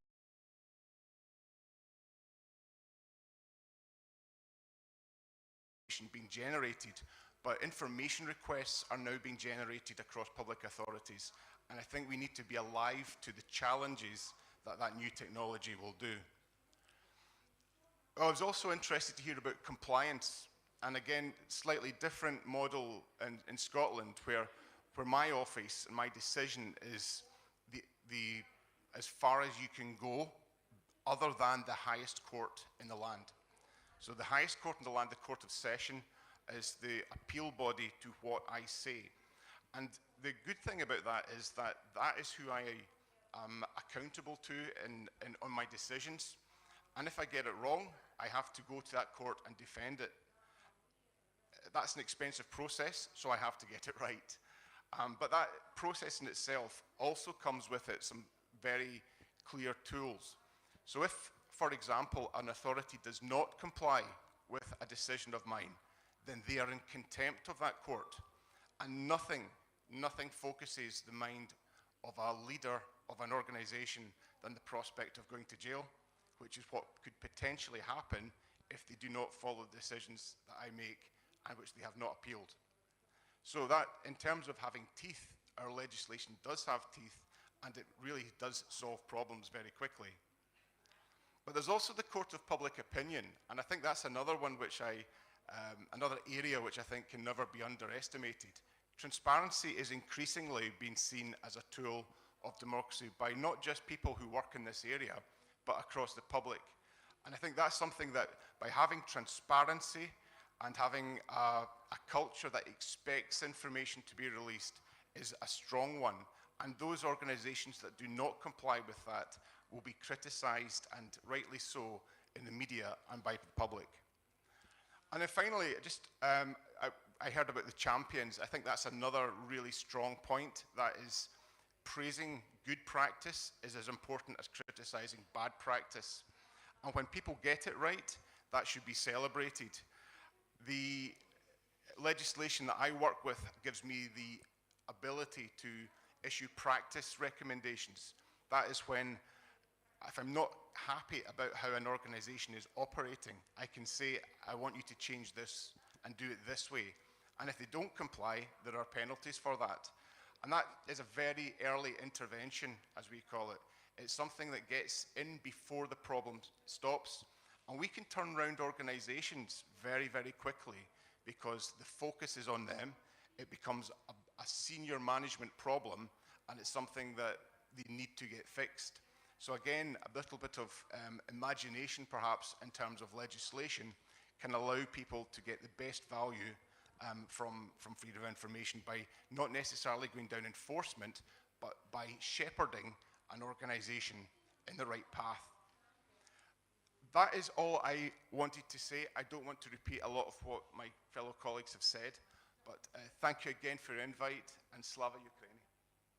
Героям слава і Glory to heroes.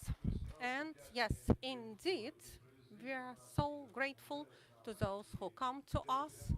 And David Hamilton has shown to us not only Scottish accent, but also special Scottish view on what is happening. And this is a nation which actually is well known of its, fair and sound thinking and their resilience to different sufferings. But I hope that their sufferings are already over in the past. And now we give the floor to Tetiana Oleksiuk. And then we will have also Anita Markic from Croatia. Anita has joined, yes? Yeah, so you have 10 minutes. Dear technical officers, or please check us, because I think that our online participants do not hear our panel discussion. They can watch us, can see us, but don't hear us. So first of all, my great wishings and hello from Toby Mendel. He says that he's with all his heart together with us. He's so worried about us. And secondly, supporting what Andriy mentioned, I would like to say thank you to David and Yolita that they're here with us, because yes, indeed, for us it's extremely important to have someone near us, by our side, those who share our worries, concerns, our thoughts, and supports us in our endeavors, not only to defend our lands, but also our democratic values. When we have discussed with colleagues and planned this presentation, I thought that maybe I will be the only one in this panel who is going to speak in Ukrainian. It was so conscious intentional decision, because through this action I wanted to show to you one of the key messages. That Ukraine not only accepts international standards, but Ukraine also forms international standards, and in some aspect we are even on the front line of developing international standards. I love analogs. I love when they reflect the essence of processes. So I was thinking whether the standard is about foundation or about something else.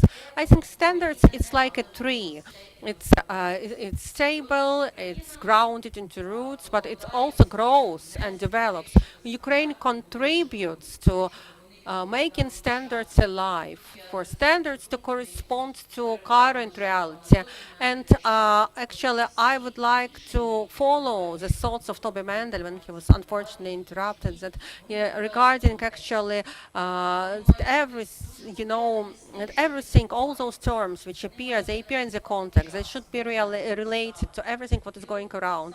They should reflect timing, conditions, circumstances, and that's our purpose, to show how circumstances impact on restrictions to access to information. I have the great honor for the last 2 years to have been the vice president of the Access Info Group. That's the monitoring group which has been under the umbrella of the Convention of the Council of Europe in terms of access to official documents, Tromsø Convention, and we have so many different people here who attended my trainings. I always mention that a Tromsø Convention should be known to everyone, and you know that Ukraine was actually the 10th country which turned on this Tromsø Convention. It's 1 hour contribution. I'm a vice president of the Access Info Group, and Hanna Krasnostup, my respected colleague, she's in Brussels right now. She's a vice president of the second monitoring group of the Council of Parties. That's another monitoring body. But the most important thing is that on this tree of standards, now we are growing, we are planting one more very important branch, which actually was planted in quite peaceful times. Mr. Hamilton mentioned Johannesburg principles and some other principles. So Johannesburg principles were developed by academicians and NGOs in order to give some kind of vision of how actually a right to freedom of expression, balancing with national security wants and principles is a bit different things. How access to public information balances with national security. But both those two documents were drawn by people who have mainly never seen the war by themselves. I dare to say like this. So I'm happy that we invited the person, but this person was not able to be here. Mr. Mstislav Chernov, director of a movie 24 Days in Mariupol, who got Oscar Award. And actually, when I listened Media Freedom Forum in Bonn, I listened to the following words. Working in occupied Mariupol, we have seen the following, that people need information in order to survive more than they need food. And as a person who evacuated from the suburbs of Kiev on 5th of March 2022, I could acknowledge that yes, indeed, we need information more than food. So I think that our task today is to have this powerful message and to actually to reach everyone with this message. Today, after lunch, we are going to discuss the draft of declaration, Kiev Declaration on balancing access to information and national security. So I call to each of you when we are over in our discussions, finalization of the text. So please, let your organizations, your NGOs join this declaration to sign it, to disseminate it, to raise awareness. For other organizations to join us, for other organizations also to listen, to hear what we say. That even in such times when there is a war outside going, and then, but we have air raid alerts every day and every night. Anyway, we can work, we can handle the issue of access to information, we can ensure this right, and we can stay within the same legal field which exists in peaceful times. Toby Mendel said the same thing. So we don't need to change legislation. We can work within these three element test because actually it corresponds the whole context, all circumstances, and we can ensure access to information even in such difficult times. Yes, indeed. International documents, international pact on civic rights, and European Convention on Human Rights, European Convention on personal data, national security, and to provide anonymous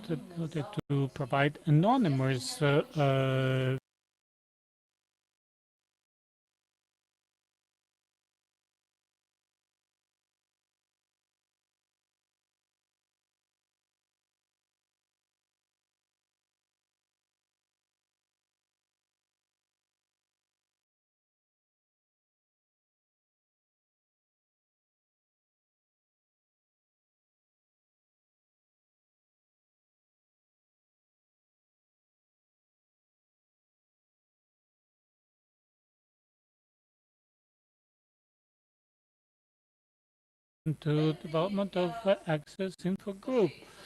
Before I go for a with me, I would like to thank to Svetlana Stapa for her statements, and Telegram was one of the. As a scientist, I work a lot on the study that not only we should provide timely, precise information, and that you should use formal channels for rendering the information. And it's sad for me how Telegram fills in this space where official website did not provide information, did not release it the proper manner. Telegram fill in this gap, but they teach our citizens to consume formal information alongside with rumors, miscommunication. So you open your screen and it's your Telegram and everything is mixed there. We should work on media literacy in this stream as well, and there should be input from government institution. I encourage them to observe the discipline and the contents and the supply channel for let's teach our citizens to consume good information, not to go for every source. I think that we'll develop this standard, at least in the draft declaration. They also try to address this issue. For the journalists today, after lunch for the actors, there'll be a separate panel. We'll have two separate panels and we'll have a discussion. So I encourage you to come and discuss what the guarantees for the journalists. There should be a separate standards, whether they will be happy with the. I'll be the moderator of one of the upcoming panels and encourage you to express your ideas. Thank you very much. We're doing great. Glory to Ukraine. Thank you very much, Tatiana. So, Tatiana mentioned after lunch, but the exact time was not mentioned because lunch would be delayed because of this. So maybe 20 or 30 minutes at the lunch.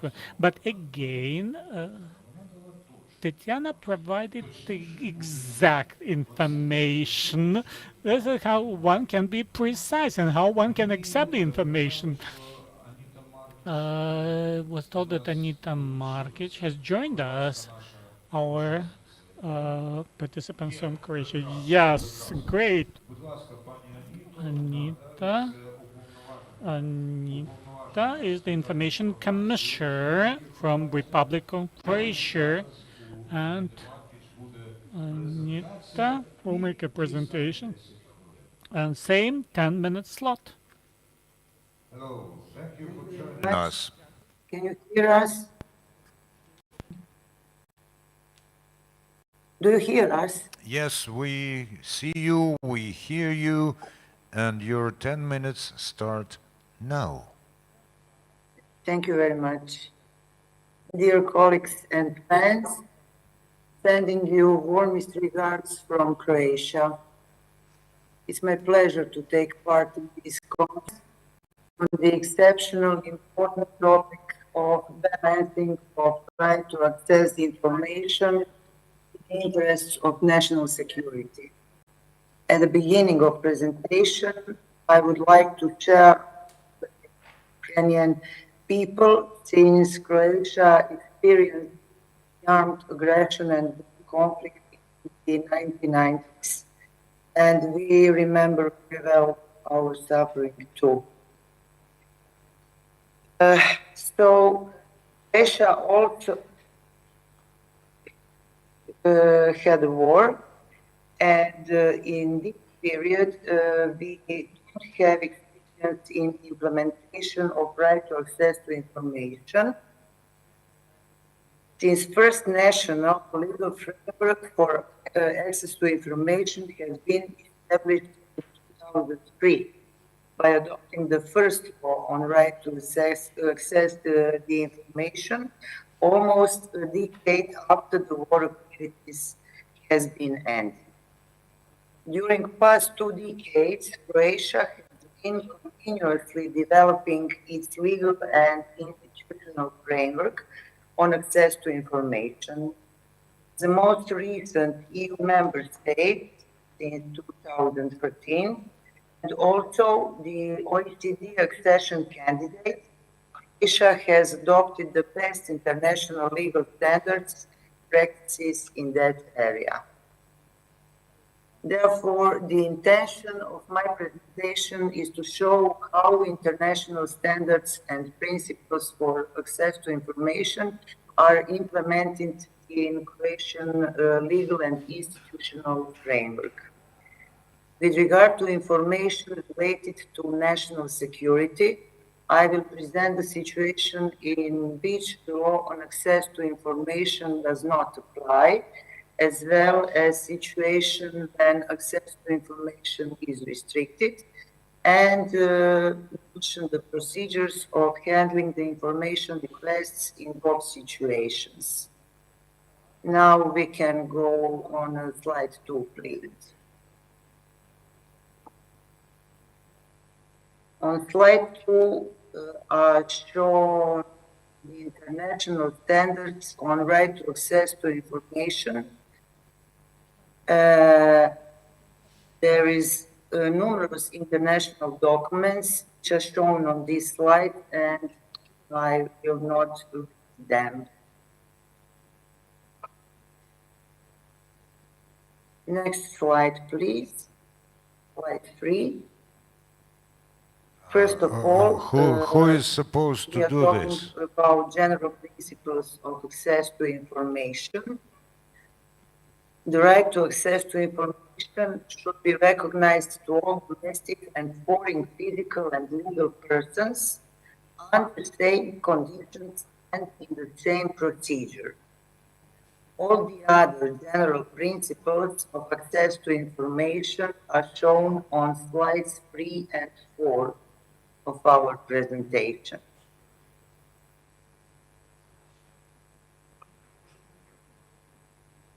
Slide 5, please. As far as the application of the mentioned standards in Croatia is concerned, it should firstly be noted that the amendments to the Constitution of 2010 have defined the right to access the information as a constitutional right.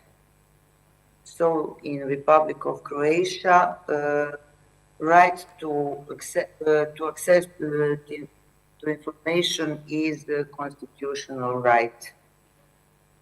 Slide 6, please.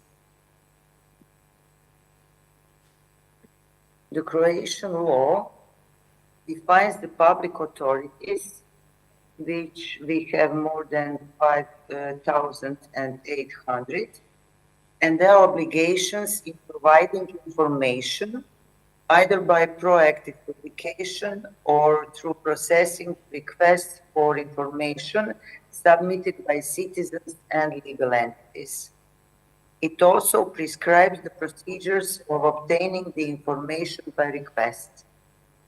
Furthermore, it defines the restrictions to access to information, which can be absolute and relative, and also processing of requests for information to which access is restricted. Finally, it elaborates the mechanisms of administrative and judicial protection of case of denial or refusal of access to information through the Information Commissioner, who acts as second instance appeal body, and through the High Administrative Court, which provides for judicial protection. The Croatian law adopted most of international principles and standards discussed earlier, and it's generally considered as very good framework for your security. We must differentiate two situations. The situation when the application of the law is excluded, and the situation when the law applies, but the access to information is restricted. The application was excluded for information for which there is an obligation to keep secret in accordance with a special law governing the security intelligence system. In addition, the law doesn't apply to classified information owned by international organizations or other countries, or classified information that are created or exchanged within the framework of cooperation with other countries. Slide 8. The subject to special law governing security intelligence systems are information of significance for national security that are collected and held by the intelligence agencies and other state bodies within national security intelligence system. Slide 9. According to our law, if the applicant requires such information, the public authority shall inform applicant in written that law doesn't apply. The applicant has right to submit the compliant to head of public authority and afterwards to information commissioner. Slide 10. The reasons for exclusion of certain information falling under law governing the security intelligence system from the regime of access to information prescribed by law may seem self-explanatory, especially in time of war or deep state crisis.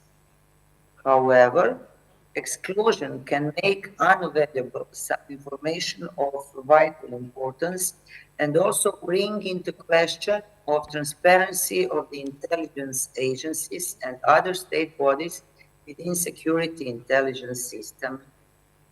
This is why the Croatian legal framework contains robust, well-elaborated, transparent and efficient mechanisms of control over security intelligence systems.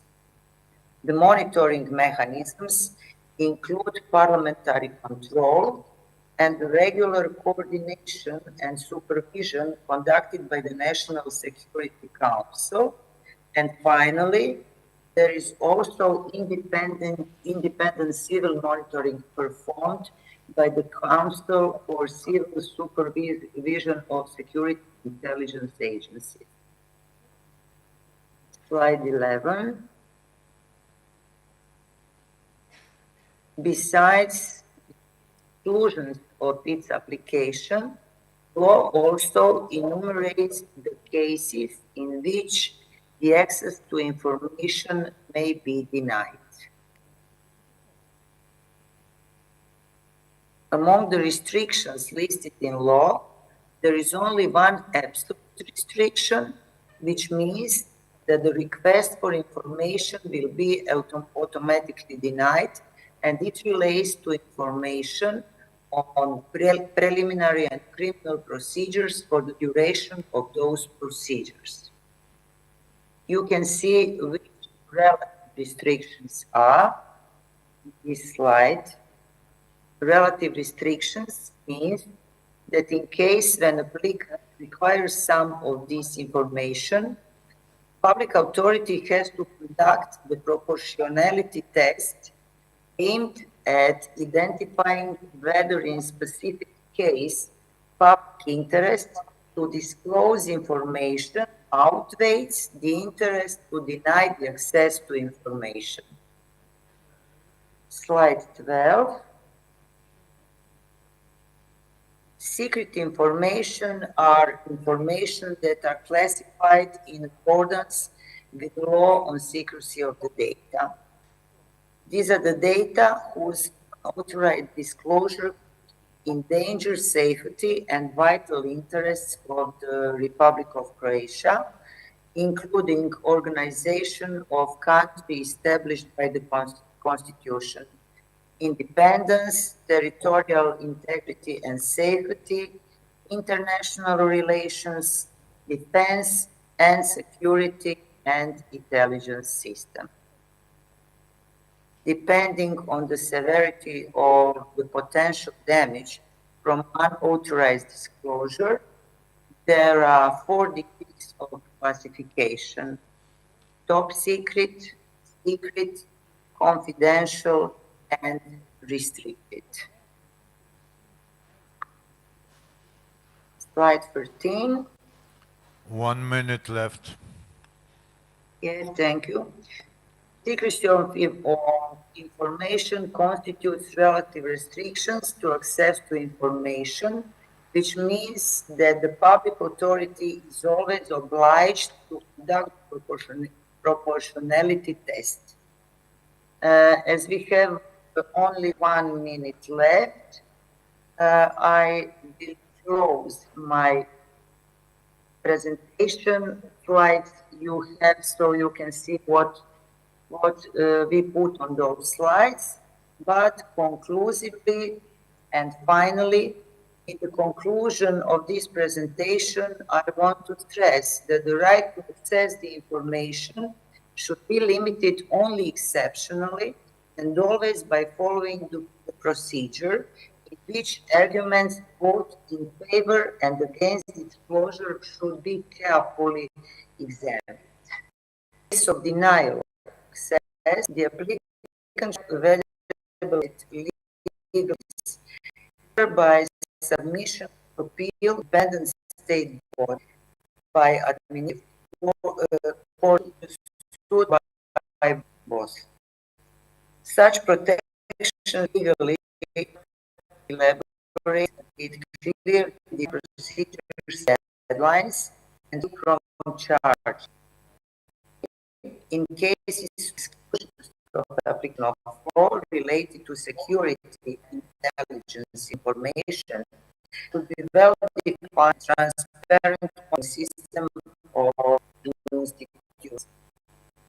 At the end, I want to thank you for your attention. I hope that presented legal and institutional framework and experiences contribute to this on of information in the time of crisis. Thank you. Thank you very much, Ms. Hitch. Hvala lijepo and applause. Thank you. Ми підійшли до Your participants to the end of our discussion, but if participants have any way to have the floor, 10 seconds, to wrap up their words, I'm ready to give this time to you. the final remarks. No. Тут порівнювали. So here standards were compared with the tree. Tree is not only about rooting, but also about fruits or And the most important thing, as usual, is about fruits. Whether those fruits will be for for decoration. Yeah, of course, decorations have some value in it. But this nice, it's very nutritious, so tasty fruit at this tree is what we want. That's what I'm trying to say. That lunch is ready, and in several minutes you will have this lunch. Please follow the instructions, and thank you so much for all the panelists. Yes, indeed, we followed your presentations with great attention. Bon appetit to everyone. We will be back at 2 p.m. There will be parallel sessions. Please look at the agenda.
Шановні колеги, колежанки.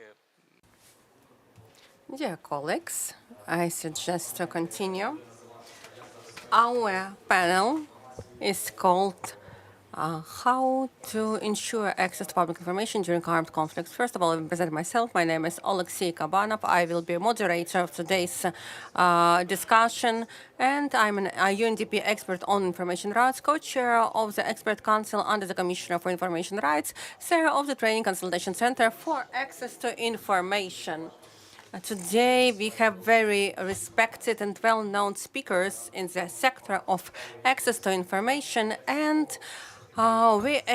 they will provide you with so much interesting information, how to ensure these rights and how to maintain balance. I will present to you our speakers in order for you to understand whom we are going to communicate. Today we have Yulia Derkachenko, representative of the Commissioner for Information Rights, who has PhD and 25-year seasoned professor, and she has been working in the quality education, quality assurance, and she has been working in the sector of protection of personal data. Roxolana Statnik.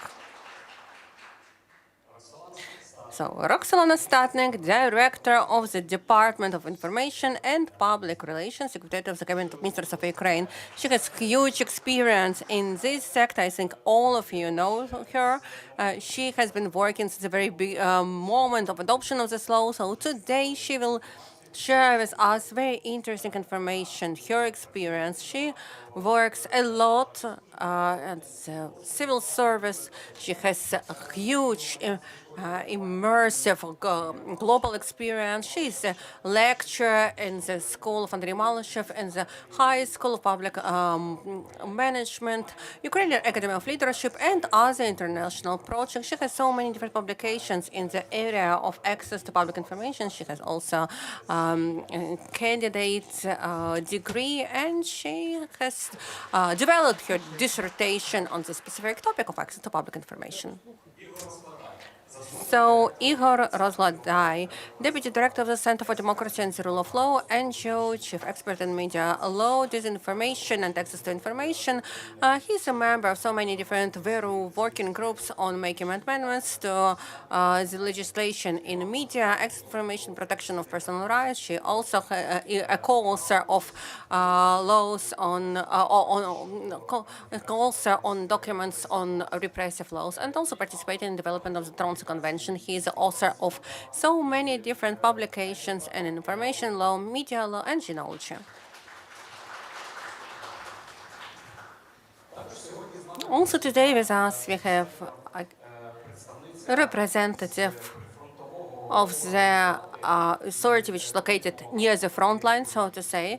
So we will hear the unique experience, how to ensure experience. That's Oksana Tarasuk, acting head of the Shostsky District State Administration of Sumy Region, head of the District Military Administration. She has more than 20 years of experience in civil service, including system of justice, pension fund, different administrations. She was awarded with so many different certificates and honors, including the honor of the Chief Commander of Ukraine for their commitment in the civil service. In her work, she follows the principles of transparency and accessibility of state authorities for the public. And a little bit later, Yanina Lubeva will join us. Also, many of you know her. She's actually a driver of the system of open data in Ukraine. She's an expert on open data of the Ministry of Digital Transformation of Ukraine.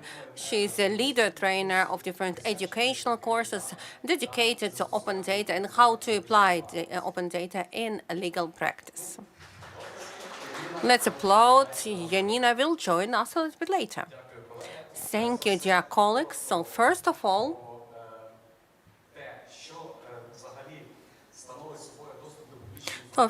what actually access to public information during armed conflict is? Today we have heard so many different topics or wordings mentioned that access to public information is actually is a cross-cutting issue for de facto for democracy, and I fully agree with it. And this access allows us and gives us actually possibility to ensure any other constitutional rights, because without appropriate, timely information, we will never find out what opportunities we'll have to ensure other constitutional rights. Access to information was actually an opportunity for us to implement our rights to life and to health in the beginning of the full-scale invasion. These are natural rights which any person could be deprived of. And actually, that's very correlated on ourselves. Indeed, we felt where actually where the shelter is, where you can get humanitarian aid, where and how evacuation corridors work. All this information impact on life and health of everyone. That's why this topic is so complicated, but at the same time is so important. That's why in the regard of this war, we need to find this balance between ensuring access to information and national security, because we know that our enemy never sleeps and they use all possible and impossible methods against us. That's why the first question that I would like to pose to our speakers: what challenges do you see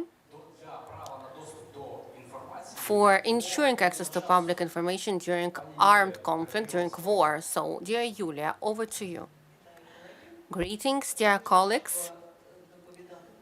It's hard to be the first one after our Dmitro Lubinets, because he actually presented to you maximum information, but I would like to share with you some practical parts. And yes, definitely, we have so many different challenges. The Office of the Commissioner, as a commissioner, Verkhovna Rada for Human Rights himself, they carry out parliamentary control over access to public information. And in his annual report and specialized report, of course, we published actual challenges that we have in the sector of access to public information. So first of all, this is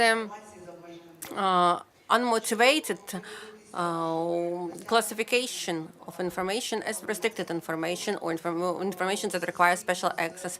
We have developed so many different recommendations together with the UNDP and also together with the Minister of Digital Transformation. Greetings to Madam Yanina. Together with them, we develop methodological recommendations for implementation of a three-component test in terms of restrictions applied for information provision. I hope that in future we'll have less challenges in terms of the limitations for information provision, and all of this will be put on paper how it should be done with consideration of a three-component test.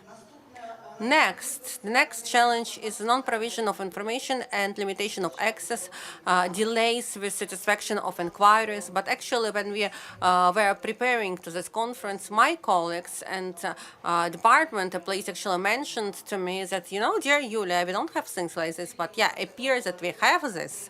As soon as we have discussed it, immediately we have received several inquiries specifically to the Commissioner regarding the delays in provision of information and challenges of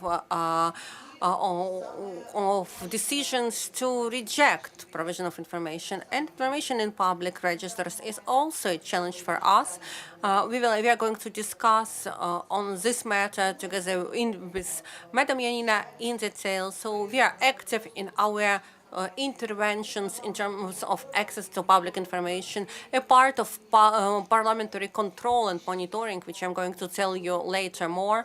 We also do so many outreach activities. And first of all, in order to confirm words of Mr. Lubinets, first of all, we interpret, we explain, we train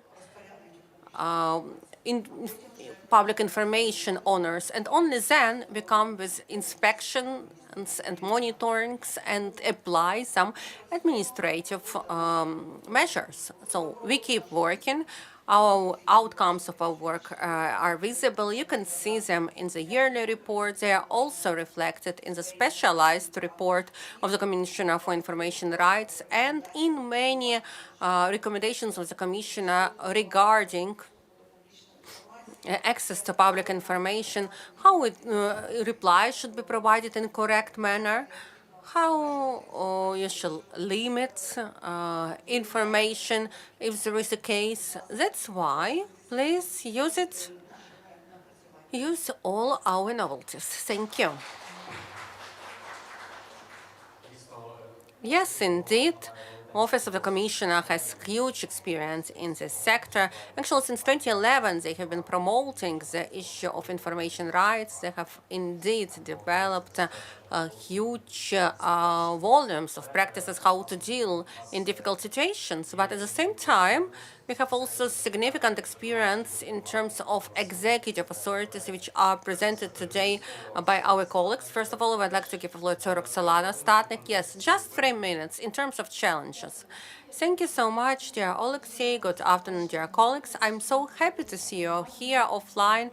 Thank you to the Office of the Commissioner, to Dmitro, to Yulia, to colleagues from civil society, international partners who have attended our country today in such event. When we have had a talk with Alexei that, you know, such international conference has not been held for 5 years. So, and thank you so much to defenders, our defenders, and we have this opportunity to meet here offline. Actually, speaking about access to information, that is a topic I could develop on for many hours. And out of my 20 years experience in civic service, and actually this year I have celebrated anniversary, 20 years. Out of those 20 years, for 13 years, I have been working on implementation of provisions of the law, of legislation on access to public information. And I need to mention that, first of all, we need to consider this word access, which is an integral element of communication and public management policies as they are. If we look at dictionaries, what the word access or доступ in Ukrainian means, that's about opportunities. It means that the state should create tools for proactive provision of information to society and also passively respond to any concerns, questions, challenges that the public has. It means that the state should not be silent, but speak all the time. Information field should be filled in with official information all the time. It's extremely important in the context of Russian-Ukrainian war because, you know, we have so many different inquiries for and fake information which are so massively filling the space. We need to be proactive, work in advance in preventive measure, and suggest to the society official information. At the same time, I would like to applaud to all of us to say that, you know, that since 2011 we have been carrying out statistical data, analytical data, how actually executive authorities work, and we have quite big reports published on our web portal. When we started our job back in 25th of May in 2011, when I was suggested to offer to lead this area, this direction, and yes, indeed, I still think that access to information is an integral element in terms of communication and public policies, management. Even when it was not a mainstream, we didn't know that it would be so popular. As an open data topic also will be on the table, and registers would be on the table. Back to those times, I remember how we opened declarations in that format, how we have been filling them since 2015 in the official portals of the NACP, when each civil servant now should fill in such declarations. I remember this whole path, how we do it, and I understand how actually this portal fills in more and more with different types of information. So I would like to say, you know, congratulations to all of us. You know, millions of information were added by public authorities since the very adoption of this law. It means that people are interested in information. They have relevant tools to clarify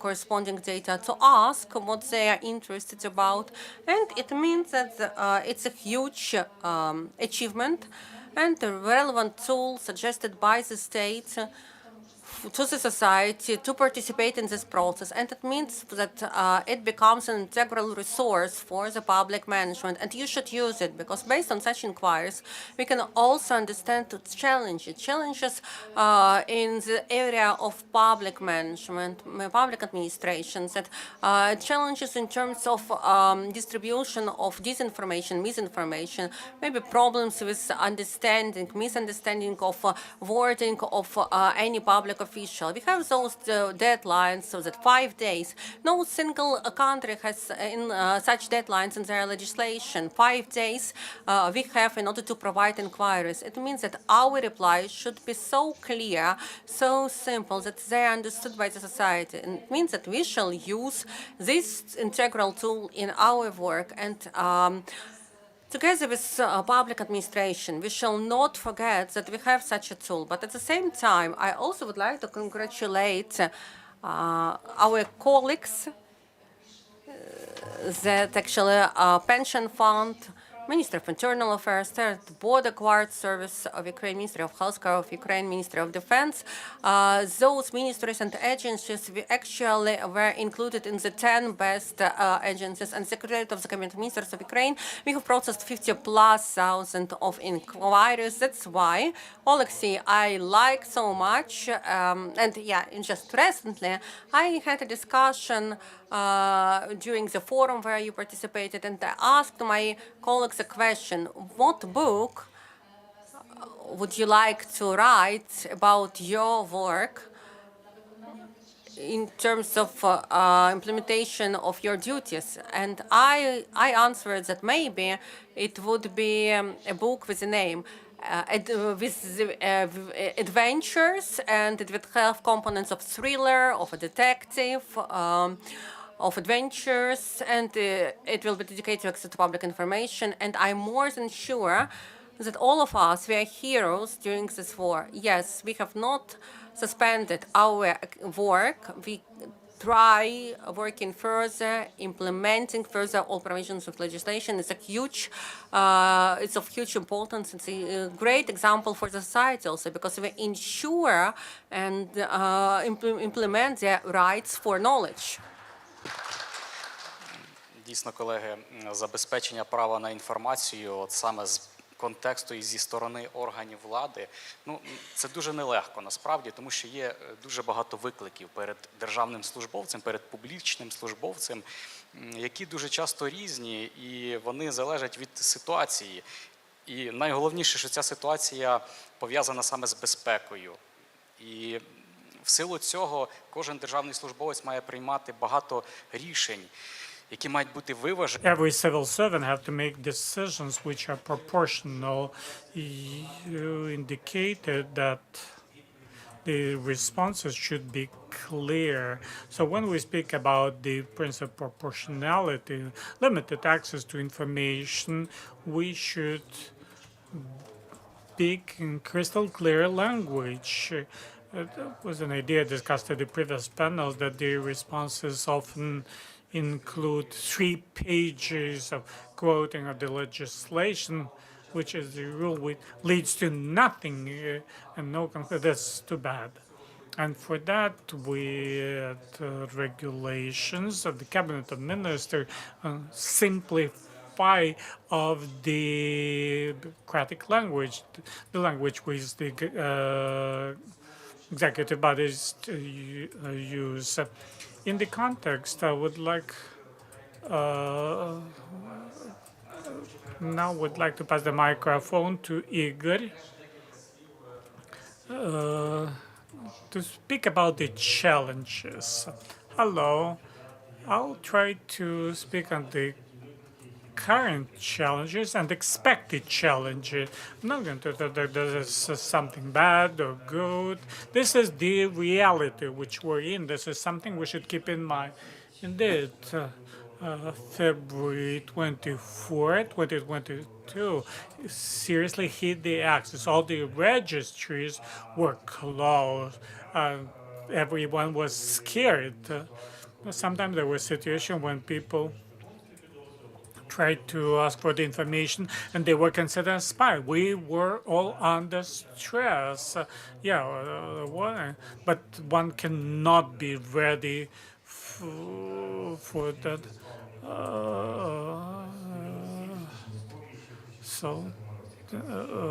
Yesterday there was a good date when the Polish burned out Moscovia in the 17th century. But again, over the past 2 years and even during the COVID, there was a significant changes in the society communication with media, consumption of media product. And these are the issues we should still are looking for. But let's talk about media consumption. The annual studies of media consumption and the interesting numbers from 2015 and the law from 2011, consumption of TV dropped down by 30%. Social media, the news and telegram, 73% of consumers. And now the communication, including from the formal institution, happens in Telegram. But Telegram is legal from the legislation perspective. Yes, we have formal Telegram, but whether they are formal from the perspective of understanding or access of the law of access to public information. Again, there are some open issues without any answer. Sometimes they might be hacked, and I've seen those cases, not only Ukraine, the Madagascar MP, so verified account, but they had been hacked and share misinformation and disinformation. It was already mentioned that disinformation is an element of the war. And unfortunately, the been a huge number of allocation, the budget allocation in Russia made. And we have the Center of Combating Disinformation under the Ministry of Culture. So we see that this is a reminder for us that is access to important access to information, whether the documents available, again, which related to the war.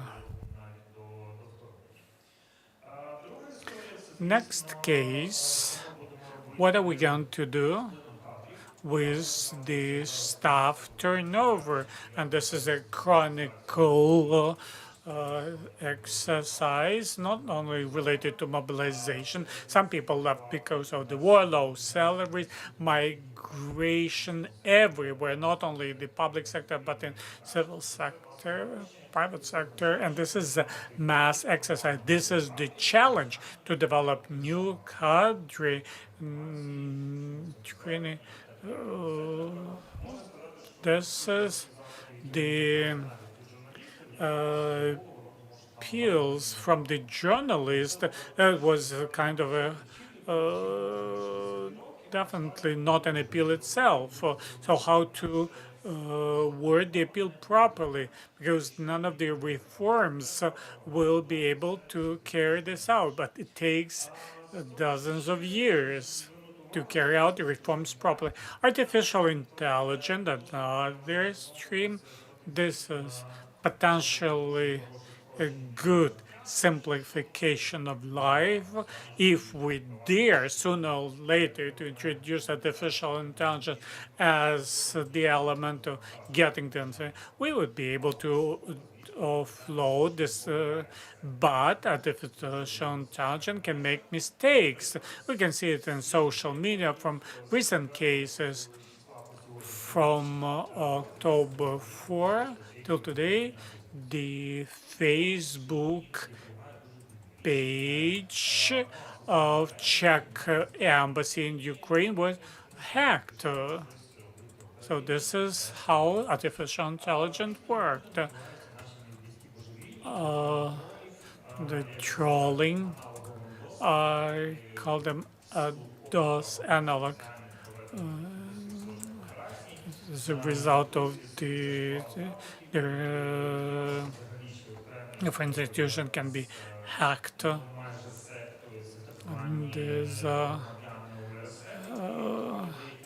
so trolling with us still, and the archive can suffer.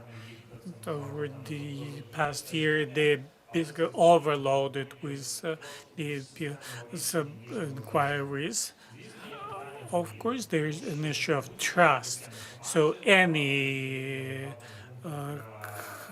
cases of load limiting access is someone may scream that this is the trying to hide something. Again, the issue of trust. For the future, we'll have a big issue what to do with deoccupied territories, Crimea in particular, how to restore access to public information to Crimea, which was delinked for 10 years, how to preserve digital heritage, so whether the archives would be preserved in those cities. And the archive legislation is still not regulated. It's very archaic, and even access to some databases when there'll be expiration of storage. That our colleagues who work in the archives, they do a lot of work in digitalizations. We're the worldwide leaders in digitalization stream. So there's experience in providing access. So they follow the openness principle. So digitalization goes very fast. This is where we are now. Thank you, Igor. We already mentioned lots of elements, access to information, but there's an important element which we got since 2015, access to public information in the form of open data. Janina, the microphone is yours.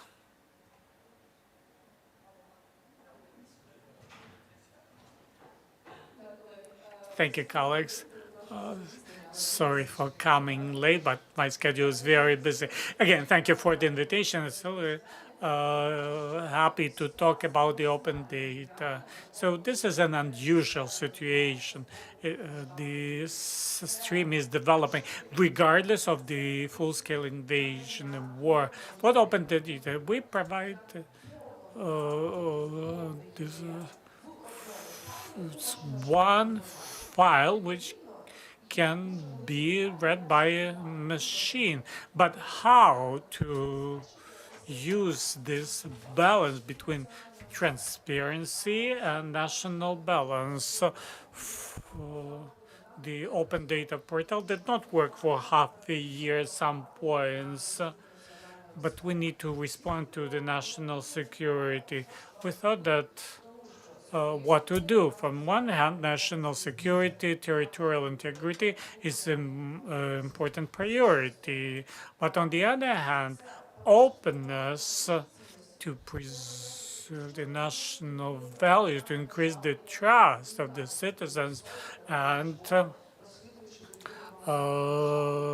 the efforts to destroy this trust, the efforts from the adequate decisions by the government on all the levels, human-focused decision, including gender inclusion, which are not always there when we collect the data, and the decisions are not respectfully taken with reference to human-focused approach, and how to strengthen independence of the economy of Ukraine.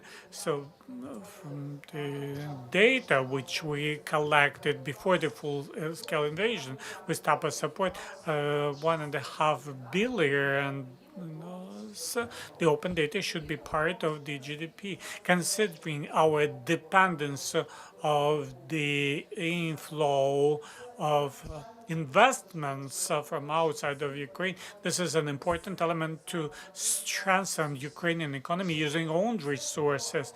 Moreover, the efficiency of the process, how to use human factor to monkey job, as minimizing the work, making automatizations. Colleagues are right that the turnover of cadre is high. You trained 1,000, 2,000, 3,000 civil servants, and it's clear that people have kids, cannot stay in one location. They migrate. There are lots of people leaving Ukraine. So you are in that cycle that you train some people. Everyone started to work hard, but they leave, and we introduce sustainability mechanism trying to minimize human factor for this system to work properly, regardless whether there's someone or not. Better to have someone, but on our open data portal, we have 34,000 of sets which are available for everyone, regardless of the full-scale invasion. 78,000. This is the total number, but with limited access. Again, limited access because of the security. Now we try to update the portal to simplify downloading by the owners, like the structures, like difficult files in different formats, because open data is a specific format that the developers can take the data and have the product. And we as the citizens, not even civil servants, get the benefit in our daily life. So regardless of the full-scale invasion, Ukraine ranked third in European rating on the maturity level on open data. In 22, we were second.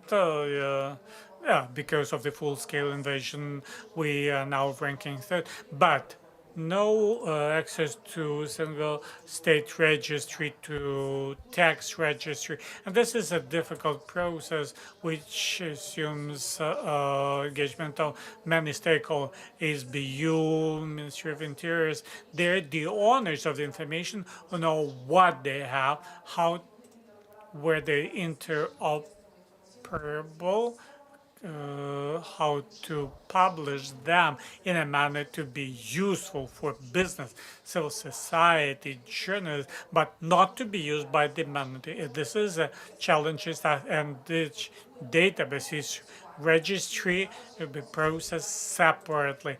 Now it's been discussed at the level of parliamentary committee. Would like to thank colleagues for the partnership. We do that together. Thank you for our cooperation. Thank you, Janina. Would like to continue that we need to understand we not have complete understand what full data is, but we're consumers of different. We don't read the court register, especially the lawyers, but this is the open data, access to important information to develop specific principles, for example. So open data is very important, especially during the martial law at the beginning of the full-scale invasion. I think that we have lots of services which give us the immediate information, and thanks to this, we knew something. We were able to take decisions how to act in a difficult situation security-wise. And we touched already security issues, and we have a representative of the administration, Shostka, which is on the north to Sumy, which daily suffers from shelling the different types of missiles and negative consequences of armed conflicts. Natalia? Dear colleagues, first of all, would like to thank you for the organization of this event, for the invitation, our invitation. The colleagues already mentioned some challenges which the government's institutions are facing, how to guarantee the right and access to information during the martial law. Our region is, is on the border, and this is the longest border with the aggressor country, and our Shostka region is on the north, and the region is half of the Sumy Oblast. So some of the communities are in 20 kilometers from the contact line. So and there's an issue. For example, people are getting humanitarian assistance, but how to deliver the information at a specific location, humanitarian assistance would be available. There will be a lot of people, and that would be immediate location for shelling. So every day, every community suffers from the shell. Different type of missiles from drones at different times. So whatever they have, they try to hit our communities. We have lots of people been wounded, killed, but people should have the information. If we don't fill this segment with our information, that might be the information filled in by the enemy. But people should understand how we authorities operate. People should understand that the authorities are with them, and we work for people, for the sake of people, with people. On our website, we have all the information on the contact information. We have Rayon administration contacts, hotline numbers, 24/7, all the contacts of all the communities. People can visit the website and call anytime. This works, and this is hotline which operates 24/7. The issues on information, how your humanitarian assistance will be distributed and where. At the beginning of the war, no one understood where to run, what to do. There were big gatherings of people. So we decided that every community defines the categories. Much of humanitarian assistance would be available, was the most the group of people which most in need, and this information is provided through their websites, including Facebook, and the assistance is distributed where the shelter is, either inside or close to the shelter. As soon as what they do, our enemy, they bomb civilian, they throw explosives on the cars. So the family was basically driving a civilian car. That reflected that in their media, that they were able to hit a civilian car. And it's not just shelling. Another problem which we have, maybe we'll get some assistance from the Ministry of Digital, when there's no electricity, no communication, or communication is bad. As our district is near the contact line, near the border, and we have emergency station. There could be, for example,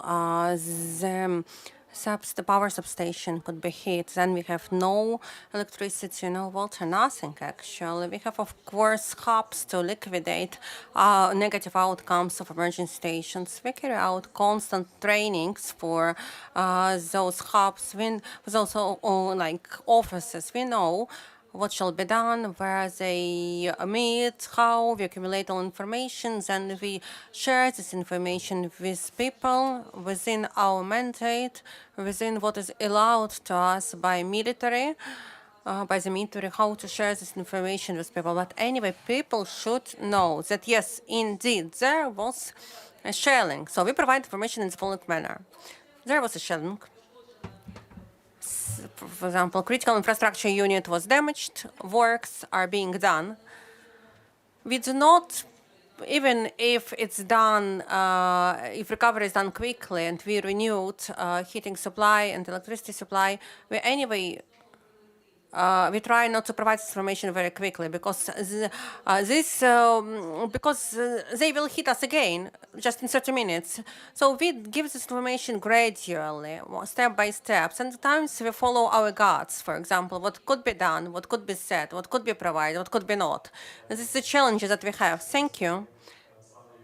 Speaking to Oksana during coffee break, I have heard from her such an interesting thing, and I think that it's important when we work, when we ensure access to public information. Sometimes we do not pay attention what is the volume of work done on the daily basis by each civil servant in order to ensure access to information in a timely, sorrowful manner for each citizen every day. And yes, such, according to Shostki district administration, this year they indeed have worked quite well with all indicators, all criteria applied by monitors of the High Commissioner Office and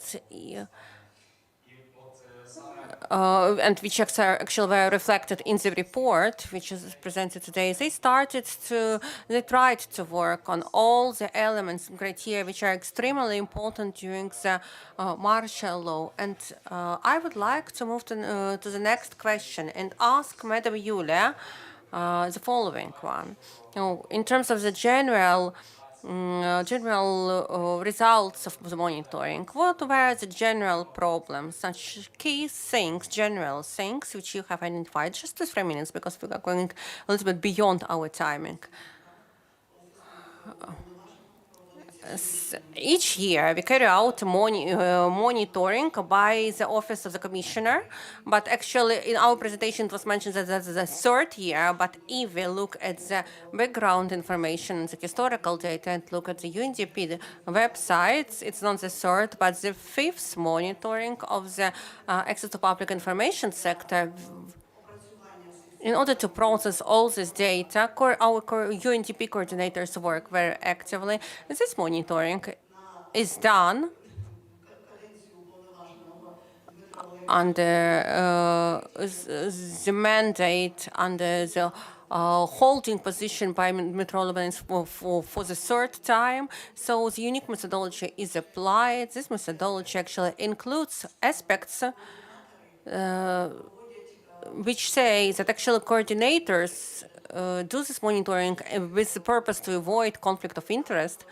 And in many of our communities, our UNDP coordinators are known not just how they look like, but also how they sound. And in order to avoid any possible conflict of interest, such methodology has been developed, and which envisages that each coordinator carries out monitoring not in their place, region of work, but in another region of work. It means that those results are objective, impartial, independent. In 2022, if I'm not mistaken, 132 communities were covered by this monitoring. In 2023, 141, and this year we have already covered 147 local self-governance authorities. The trend is positive, you can see, and Commissioner on Human Rights has presented it in his presentation. And I would like to mention in my presentation only positive practices. Why is it? Because it's first of all about our job, and I want to report, not to show to you some negative sides, but indeed to say that digitalization impacts on all processes, and Correspondingly, local self-governance authorities, government authorities implement actively different digital tools. Their websites, they have also envisaged relevant applications which actually allow citizens to quickly submit inquiries for public information. Accounting system for public information is being implemented also quickly, as this information is available on the websites of government authorities and local self-governance authorities. Based on my personal practical experience, I would like to say that I don't want to insult in any way central executive authorities, but I need to mention that local self-governance authorities handle this area of access to public information in a more qualitative manner and process more information than central executive authorities. So then, sorry, but that's true. That's what we have. And indeed, on each level of decision-making process, local self-governance authorities took into consideration recommendations of the commissioner, of our respected experts. They implement all recommendations reflected in yearly reports of the commissioner and in the specialized report of the commissioner. Based on the results of monitorings in each section, we also provide recommendations not only to information holders, but also to information applicants. And we tell them how it should be done in a legal way and lawfully to ask for information. So yes, indeed, these are best practices, and I would like to say that central executive authorities, local self-governance authorities have decreased the duration of provision of information, and in major part of cases, information is provided within the term up to 5 days. But there are some positive practices. For example, the inquiry is sent today, and in the evening you already get a reply. So yes, indeed. It's commendable. Major part of local self-governance authorities work like this. Of course, if this inquiry comprising 30 pages, you need more time to process it. But in major part of cases, local self-governance authorities, central executive authorities handle this problem. And Madam Roxalana actually gave us positive practice that more than 500,000 of replies was provided to citizens by information holders. That's all. Thank you. Thank you. Sorry for such strict timing, but we need to cover all questions. Yeah, I need to say that the key purpose of this event is to disseminate among those who listen to us, first of all, public authorities, how they should work, which best practices should be taken as an example by them. So the accounting system for public information was envisaged quite a long time ago in the law on access to public information, but unfortunately implementation of the system is quite weak. But yeah, actually it could be a real solution for decreasing the number of inquiries which are submitted to public authorities. Because if there is any opportunity to go to the website and using official web service to get access to this or that piece of information which is not restricted, it simplifies significant communication between a person, a citizen, and the state. So we save, first of all, financial and human resources from doing some extra job. And in this regard, I would like to give the floor to Madam Roxalana, because I know that all is good in their part, and I will ask another question. So you have started telling us, but yeah, just a few words about your monitoring. Yeah, actually, that's the latest our monitoring, which we have started doing by our own initiative since 2011. We do it every year. We do yearly monitorings, and we do also for the whole period of validity of this law. We have 1 million plus of processed inquiries in the executive authorities, and my colleagues actually disaggregated this data by communities. And according to the map of Ukraine, we have this data in 2023.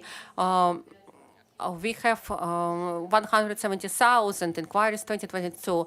88,000 of inquiries were processed by executive authorities. You can see that starting the full-scale invasion, indeed, we suspended a little bit implementation of the provisions of the law on access to public information, but now the year 2023 shows that this is an efficient tool which allows people to ask relevant information and to get relevant answers.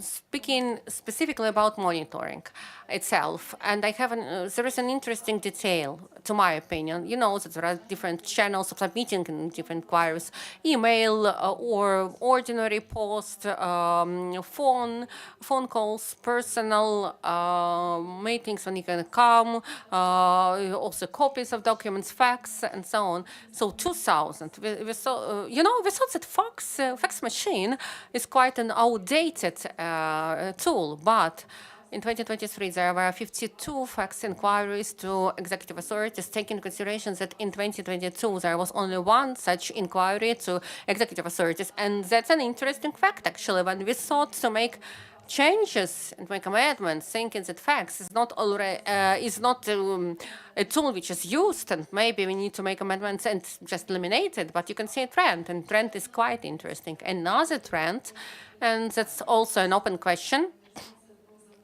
and there is a difference, mismatch between law on access to public information on citizens' inquiries or appeals. So very often, people submit inquiries within the context of appeals, citizens' appeals, in terms of ideas, offers, proposals, concerns, but within provisions of the law on access to public information. We all know about this fact. What actually monitoring of 2023 shows to us that the number of such inquiries which fall, number of such appeals which fall within provisions of the law on access to public information has increased by 20% in comparison to 2021-2022. So in 2021-2022, there were from 10 to 14%. It means that there is an increase in this trend, and people would like to solve their issues with application of provisions of the law on access to public information. Again, going back to previous years, where we need to carry out so many different outreach activities, and we need to do it together with Yulia. We need to explain to the society what rights they have, how they can use those rights, and again, that such work is needed to be done. For example, what is the cabinet of ministers of Ukraine? They have everything, and they have everything about the Ministry of Digital Transformation. So on, they call me all the time, saying that you didn't provide me any reply. But no, we replied in a proper manner. But they say you need to ensure, you need to give reply, you need to bring to responsibility. So we need to understand this outreach activity is so important. We need to explain to them what the executive authorities system is, what is information holders, the data, open data, the law, and so on. Who are they? So all those issues which are so important, who has this information regarding those goods, services, objects which actually impact on life and health of people, and civic organizations, and the law on protection of consumers' rights. So we have so many different things which should be also covered. But it's also a very interesting nuance of this monitoring that generally I would like to say thank you to each of you that you fulfill provisions of the law. And I think that we will have another question on best practices, but that's in the context of our monitoring. If you would like to read for more information, please go to our web portal. But I think you also know very well, because all of you fill in our questionnaires, and you have this great opportunity to be involved into this process of systematic publishing of our information on our web portal, and give this information to mass media. Okay, let's move to another question. Next question. I will ask Igor for this time. So Igor, what do you think? What measures should be taken by the information holders in order to ensure appropriate access to information during armed conflict? That's a 1 million worth question. Maybe I would like to also to follow up what Roxolana started saying. Yes, indeed, all this year, starting 2011, we have a huge problem with regarding the quite low level of understanding by the public of the system of powers in Ukraine.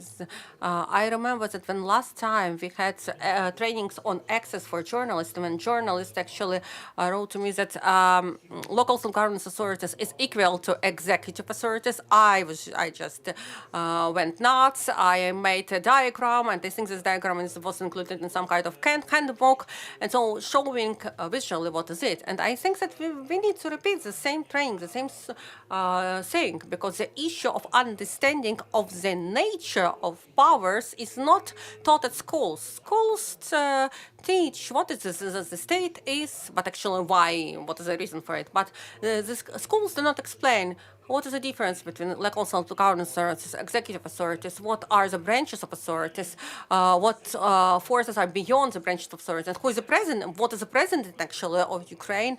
And that's the problem which was mentioned by Roxalana, that people send their inquiries, appeals, and they think that the president should deal with everything, but actually that should be covered by local governance authorities, for example.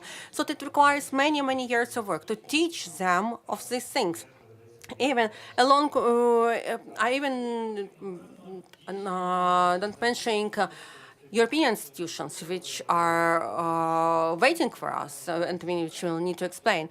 So we shall also understand that some part of information which was already disclosed, there is no sense to conceal it further. And let's go back to recommendations of 2022 of the Cabinet Ministers of the Council of Europe and of the Convention. So everything what was published, there is no actually reason to limit already access to it. And for example, if I open to the Verkhovna Rada of Ukraine website, and there is a list of MPs and those who can know how to use archives, they can get this information.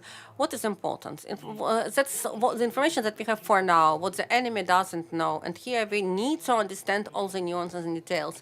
Because, for example, if information is published regarding procurements, and if in those procurements we have some kind of characteristics related to the object, to our defense object, yeah, definitely the enemy will read it. Let's not take humanitarian sphere. So 127, 288, 999. Those figures doesn't mean anything for you, yeah, because you don't understand the context. For me, that's the signature of the state historical archives. These are metrical books for FASTEV. I know this because I know the signatures. The same is about the enemy. If the enemy knows specification of what is published, even somehow partially concealed, they will understand what we buy and for what, and then it could cost human lives for us. And the huge dilemma for public authorities, for local governance authorities, that here we need to think that yes, indeed, some things should be concealed, not because we would like to hide something, but because as an outcome, it could lead to the death toll, to the lost lives.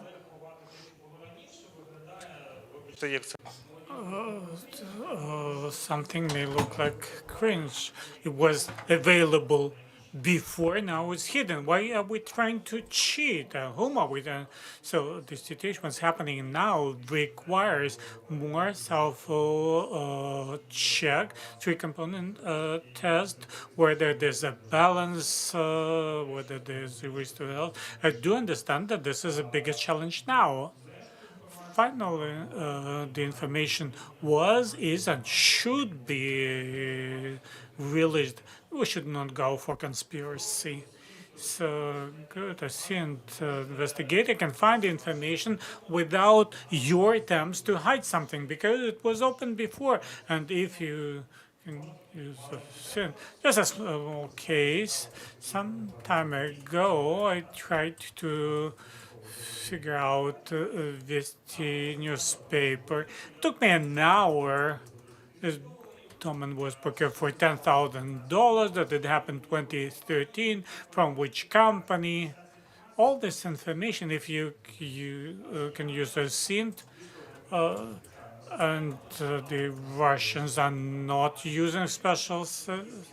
They have their own system, and they are able to search for the information. Our task is now not to release extra, which can kill. And this is the key criteria we should follow.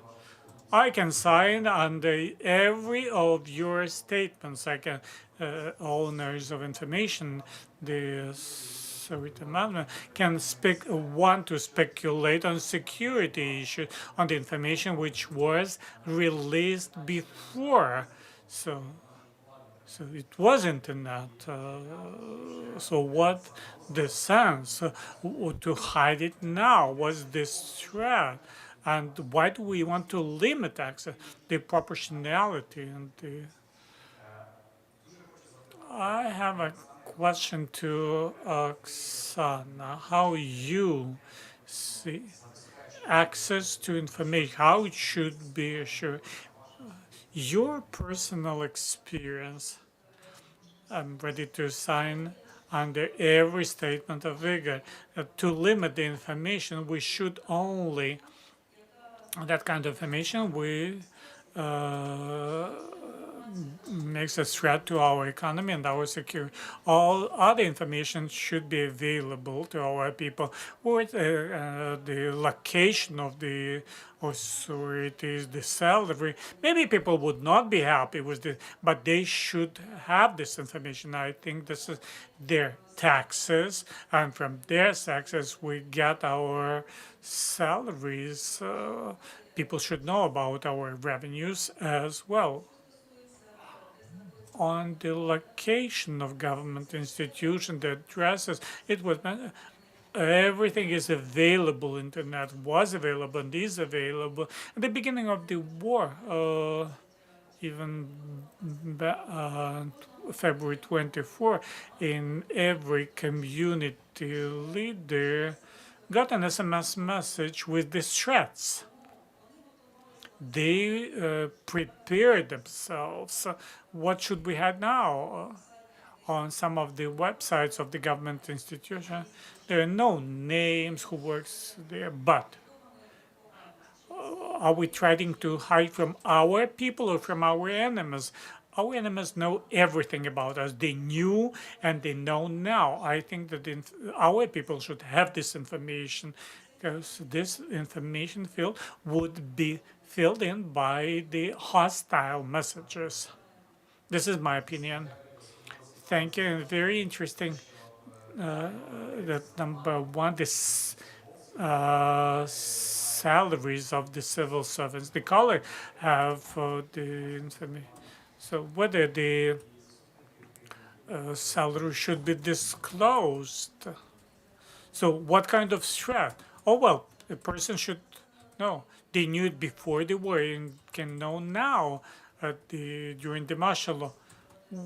So what would be my personal threat if the taxpayers who pay my compensation? No, this is the proportionality principle, the risk, the threat. And the enemy knows who is located where the authority is located. That this is my personal opinion. Our enemy is using the challenge of where they have someone who can inform about the attacks. So we should be smart when we talk about the limitation. It shouldn't be fictitious and it should be specific, and the proportionality principle should be followed. In the concept of limitation to the information, the context of any measures from the owners, the global issue how to ensure access to open data. Yanina, the microphone yours now for 2 minutes. What's the timing? I can talk a lot about open data, specifically at the beginning of full-scale invasion. There are lots of issues for the discussion. Absolutely support the position of the call. Whatever was internet stays forever in internet. So when I try to delete all the information prior to February 24, which stayed a year, let's hide something. This is strange and not justified, especially when they try to fix it in the legislation. There's court decision high within 2 months. So whatever was released in the past, so those who want to download everything, they already download. There's always a digital track, legal or illegal documents.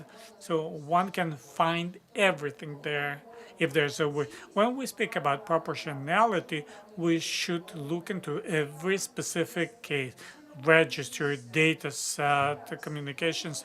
So who is the targeted audience for this data set? Which are the components?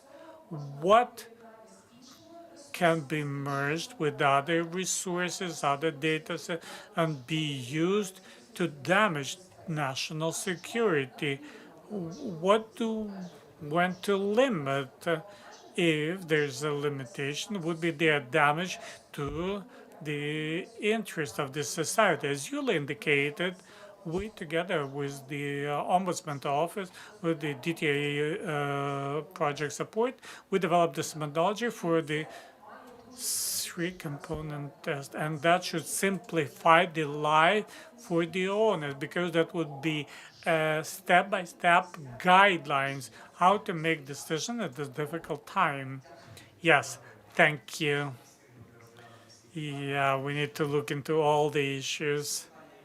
So, because the issues we're considering have practical context, and our goal is to share the experience from our speakers to you, colleagues, and the best practices be replicated. The most important issue probably for this discussion, let me pass the microphone to Roxalana. Usually I followed Yulia. Okay.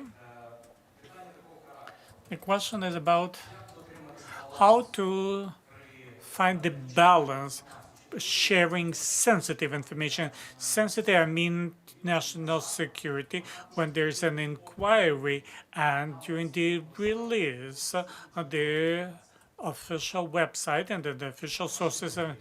Your vision, yes, it's a complicated issue, philosophical, but let's think it over in the context of the development of the methodology of three component test. The challenge for the year 25 for the international forum, flexibility. This three-component test is a unique mechanism which we have in the law, which allows us to be flexible and use it in a proper manner. I think we need to have more practices which have been used using this three-component test in European countries, in European Court of Human Rights, Information Commissioners, and so on. I have my own course, Magilla Academy, and it's my personal interest when we read the recent cases of European Court on Human Rights, Information Commissioners from either UK, Slovakia, or other countries, and give an understanding for us and the experience how to use properly this three-component test and this or that situation, this or that inquiry. You know,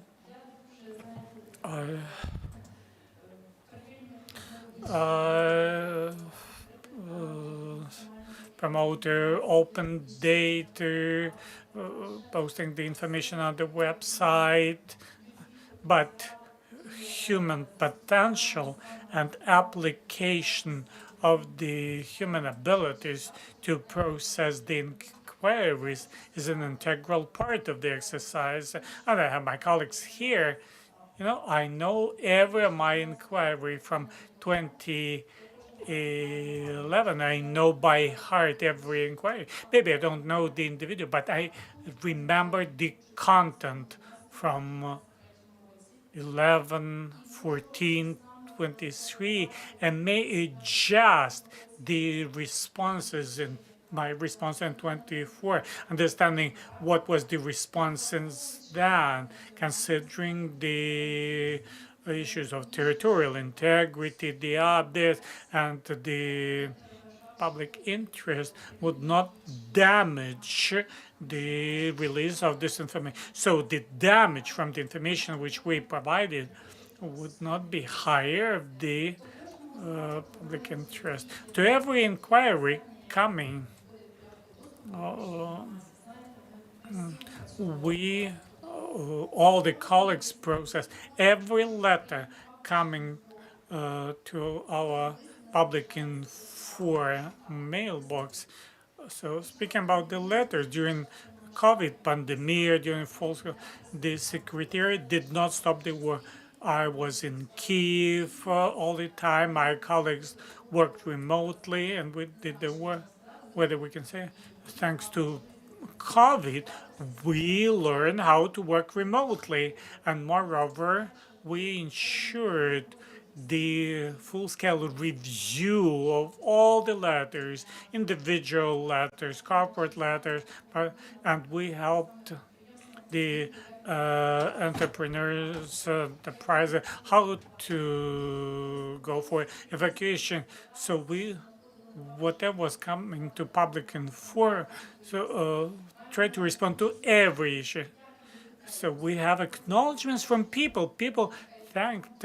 We were able to help the people. So if you ask me about three-component test, with my colleague for 2 years, we have the readers clubs. We have the award for the best education projects for the civil servants. And by the way, our partners from UK this year posted on their website the information about the best practices for the civil servants to read books. And this is what we're implementing for 2 years with High School of Public Management. We have readers club, and tomorrow we'll have an event. There will be interesting books discussed, and we have the psychologist, the military psychologist with us at the reading club session. So I recommend to review the recent publication, and one of the books which we reviewed with Adam Cahen, Interaction with an Enemy, how to communicate with people who don't cause the sympathy. And the flexibility is mentioned there. And the educational forum, they would discuss the challenges for the year 25. We should step away from the plan, strategy, methodology, guidelines. We should learn how to live here and now at the moment of uncertainty, crisis. Three-component test, the practice of application, the best practices, how to information commissioners, plus our cases from the owners, data owners, how we have a comprehensive understanding how we should approach finding the solution for that or this issue. Three-component test is a very complicated subject. Probably this is the most complex. How to apply it, how to treat it. I think the problem is of our educational component and how to apply this three-component. So sometimes the trainers on this issue have no practical experience, and it looks like there's a gap between the trainer and the civil servant on this three-component. But I know that Ombudsman office has huge experience in promoting this, how it should be applied, and they do a lot of public awareness campaigns. Yulia? Thank you for your question. Of course, the Ombudsman's office is actively engaged for the awareness campaign, but I would like to mention that we are not only run the trainings, we are learning as well, thanks to the Ministry of Digital Transformation, thanks to the Secretariat of the Cabinet of Ministers, the framework of different training programs. We're actively engaged and we're interested to upgrade our qualification. We get the certificates of trainers and we keep introducing new modern technologies in application to train the others. National level, local level, and what Igor mentioned, that artificial intelligence not always can be used, but we see where those technologies can be applied. We try to introduce that, and we came to the conclusion that without human being, it's not possible to provide automatic response. So there should be a human factor involved. And what Yadina mentioned, human-centric approach to every response, to every inquiry. That should be a unified approach. On the advice, how to keep the balance between public information and national security, upgrade of the awareness. The Ombudsman Office became a platform of the discussion. So the right on personal data protection, access to the information. We should ensure the interaction, not only the government bodies, national, local. We should ensure the interaction between the government authority and civil society. I would like to thank civil society reps who are with us today. It's not just their input or complaints that they're not getting responses. We together run awareness campaign, and thanks to the additional grant programs, the society, civil society runs different events on access to information. I would like to thank our experts from civil society. Without your engagement, would be very difficult for us to process that. Not going to take much of your time. I really mentioned everything. But what I did not mention, you can find in our reports and then the recommendation. The Ombudsman Office, jointly with the National Agency and Civil Service, with other experts, developed a specialized course, short-term program on the upgrade of the qualification of civil servants. And one of the elements of this course, how to apply three-component practical, not theory, but practice.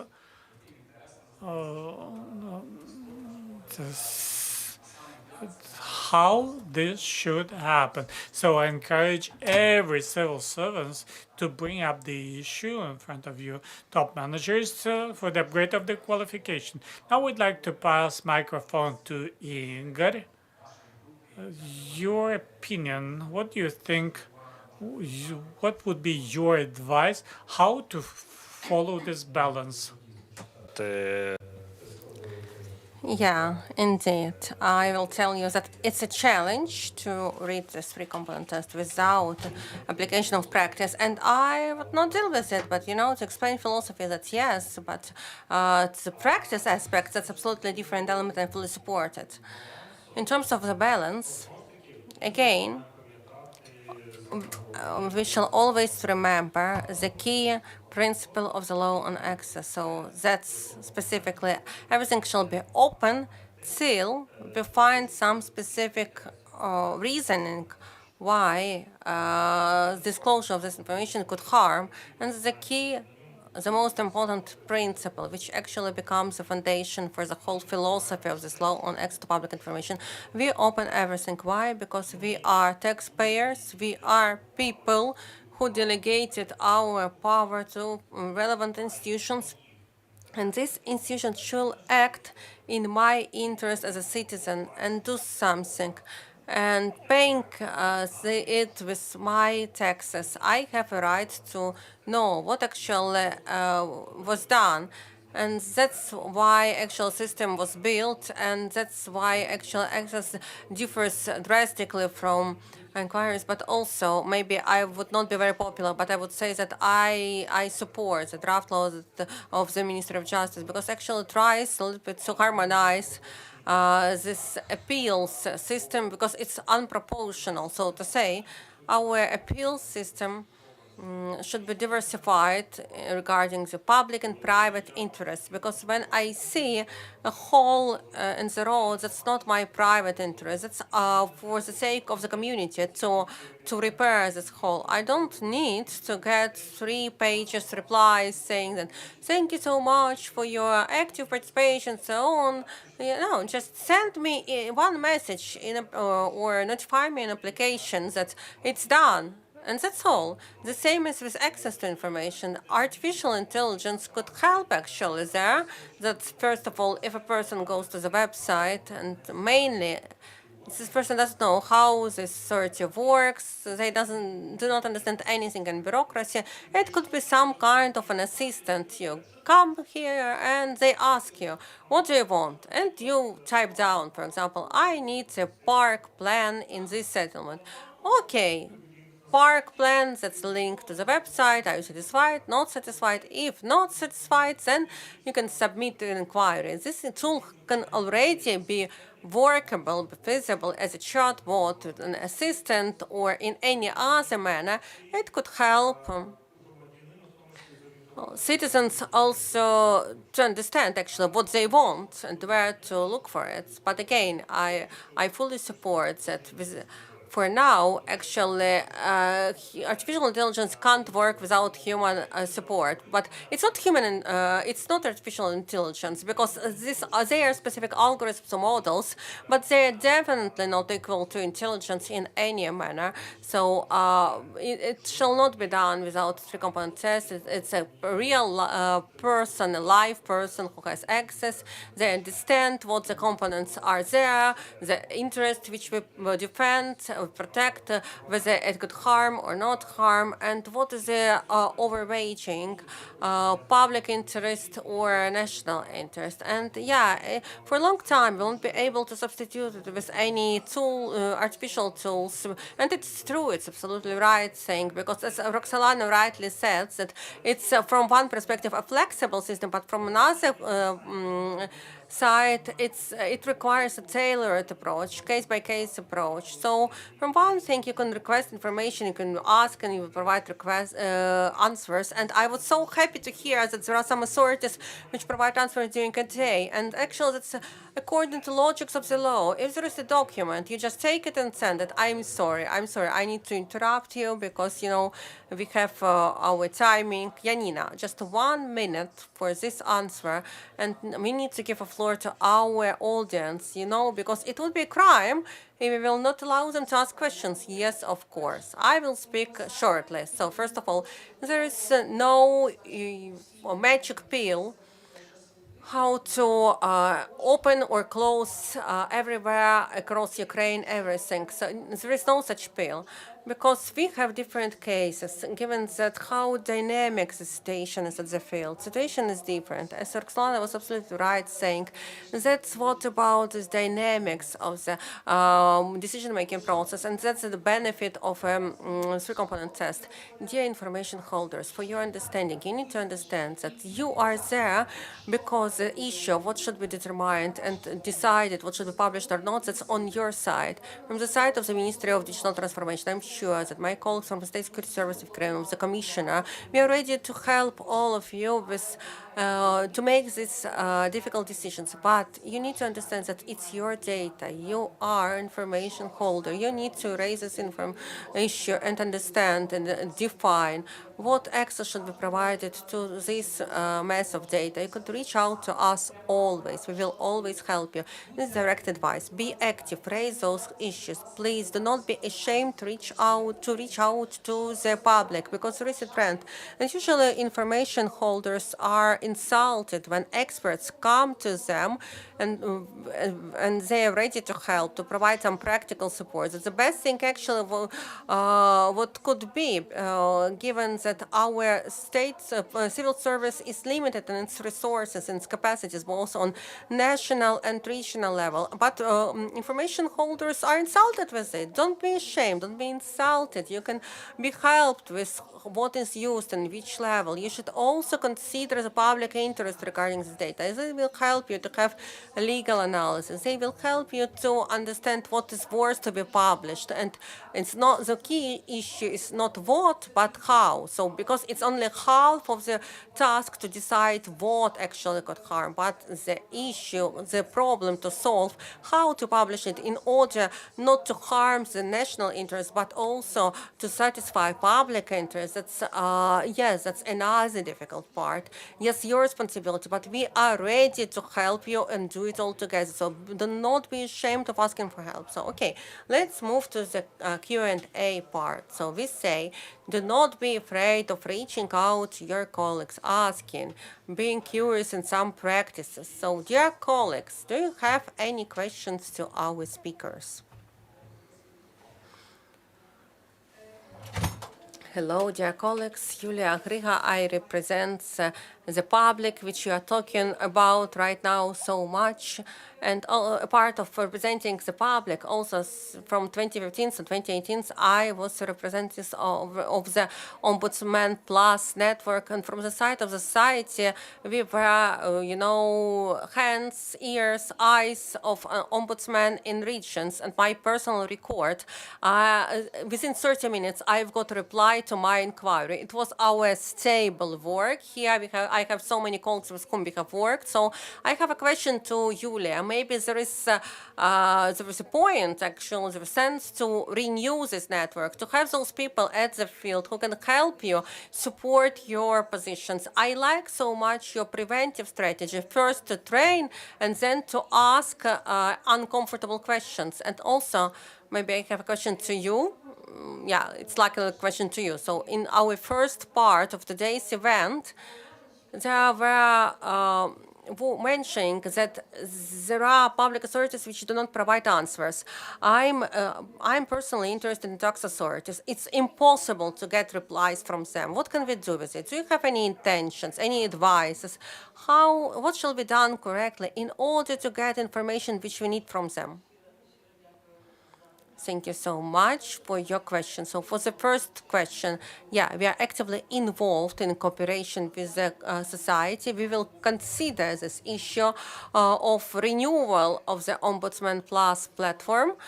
We have already started working in this area. We have Data Plus platform where actually we work on the issue of the access to public information in the format of open data. But we will also consider your question of renewal of the Ombudsman Plus platform, and I hope since 2025 it will start working. So please be in touch with us. We are ready to cooperate. Regarding your second question, of course, a tool of appeals to the commissioner in order to challenge rejections to provide information. Some colleagues say that it's not feasible mechanism. Others say that it's a feasible mechanism. Of course, we do our best to renew these rights of an applicant, of a complainant, and provide this information which is required. If we fail, then we have representatives of the society which reach out to courts using office of the Ombudsman. if the first attempt is failed. And then, after such court hearings, information holders provide information. We have some positive cases. I'm not going to name the authorities, but yes, indeed, it's true. We have this positive practice. So please reach out to the Ombudsman office, reach out to courts in order to renew your rights as much as possible. I would like to add, actually, I think that for all of us present here and here in the audience and in the panel, that the issue of responsibility of information holders for failure to publish information, failure to provide replies to inquiries and so on. So the answer to your question is so comprehensive, specifically within the context of the full-scale war, because now we can understand, our information holders for publishing something extra is criminal responsibility. For non-publishing, non-provision of information, that's administrative responsibility. So this issue may be covered by the administrative code of administrative offenses. What is the administrative responsibility for it? And secondly, the mechanism regarding those subject to administrative protocol. There should be some kind of solution. And secondly, I completely understand. Yeah, I receive calls and written requests from the communities near the front line, and they say, after we have everything closed on our portal, after transparency ranks, we can see that we are considered as a non-transparent settlement, but we would like to be a transparent settlement. We understand how investments are important, even despite of the fact that we have daily shellings. At the same time, central authorities or regions which are located much far away from the front line, and they say we have a letter from the SBU, we are not going to show it to you, but we are not going to publish this data because we have a letter from SBU. So that's a very comprehensive story. I'm not going to name specific authorities, but we ask this question on the different levels. We speak on this matter with the specialized committees of the Verkhovna Rada. We speak it with colleagues from the Ombudsman office, with the civil society. So it's a very multilateral issue. And I know there is such an inquiry regarding the tax authority, for example. We can think how to involve you as a society into this issue. Thank you so much, dear colleagues. We can see that we need to unite efforts of this public, be constructive in this process, and work jointly, specifically on the matter of access to information, because the state authorities system lacks this institutional capacity. That's why one of the conclusions which we can make based on today's event. Just two questions which you can ask within our timing. Hello, dear colleagues. I'm representative from the information holder, Sumy Regional Military Administration, Inga Shulga. First of all, thank you so much for having such interesting, powerful event. And I have a request to you. Can we have more requests to our public authorities, including local government authorities, first of all, because we are a region located near the borderline. We have so many different issues related to balancing access to public information and national security, including lives and health of people. And very often, public authorities are worried, are doubting what shall be done. And they say that it's better to close this information rather than to provide it. So please give us more trainings for information holders. And another question, another issue, I think that's a problematic issue when access to public information is arranged at the accounting system of public information. Maybe it's more related to Ministry of Digital Transformation. Maybe it would be great to have a unified accounting system of public information to information holders, because even now in our times, actually it's done manually in Excel tables. That's how we account public information. Yes, indeed, this is a gap that should be covered. Thank you so much. Thank you for your attention and for your event. Yeah, I could respond very quickly. Periodically, we have such online events. They are extremely popular. we even have to divide them into several sessions because Zoom doesn't allow us to have so many participants, even despite of the fact that our Zoom account allows us to have 500 participants. So just monitor our events, follow us up. So we have Oksana Monichuk, Tiana Ivanchuk. They actually provide lectures on this specific topic, on those specific problems. Access-wise, yeah, you know, from one perspective, accounting system is a good thing, but from another perspective, it's also about the nature of local self-governance authorities. Local self-governance authorities is about local funds. If community ready to allocate funds to have the system, and the system also should be protected because it's about data, it's about integrity of the data, then yes. If no, then if there are no funds, then, you know, that's the issue that actually Ukrainians should overcome one very important thing, that we shall forget forever this thing that the cheaper it is, the better we have, because if we live within this paradigm, we will never live in rich country, because rich country is also about taxes, which are high, but we know what we are paying them for and how we are done. But now we are doing it using donations. Okay, thank you so much for your question. Yeah, I completely understand your pain. It's pain of all information holders, specifically who are located in the east and the south, but actually in the north also. So I'm speaking about open data, but actually we were also involved into the development of programs on access to public information, which has been implemented 2 years ago together with agency. Last year it was 700 persons, now it's 300 persons. So general for those 2 years, we have covered 1,000 of persons in terms of access to public information. And in terms of open data, we have all the trainings all the time. If you have any inquiry, please get in touch with me, we will do it. We have Open Data Academy. We have covered already 7 regions. 10. Okay, 10 already. So yes, we come to regional center. So we gather in the room representatives of local government authorities and explain to them what open data is. So they stay in that room till they understand what it is. And we, for example, arrived to Kropivnitsky, and actually at that for example, we do it in Kiev sometimes if it's needed because of the shelling. So if it's important with the, if this is issue, an inquiry important for the near contact line settlements, you know, yeah, we can do it. We can reach out to our funding project. We understand how it's important to develop competences and turnover of employees. Yes, we covered thousands of employees. We are ready to do it again if there's an inquiry. In general, we can say we are going to teach you not only how to publish, but how to build a system, to have an institutional capacity, institutional memory, whether we have new place or not. I'm sorry to interrupt you. We have a timing. So, dear colleagues, speaking about accounting system for public information, that's a complicated question. I think we will finish it during coffee break. The last question from the audience to our speakers. If there is no question, then we have just a few minutes left.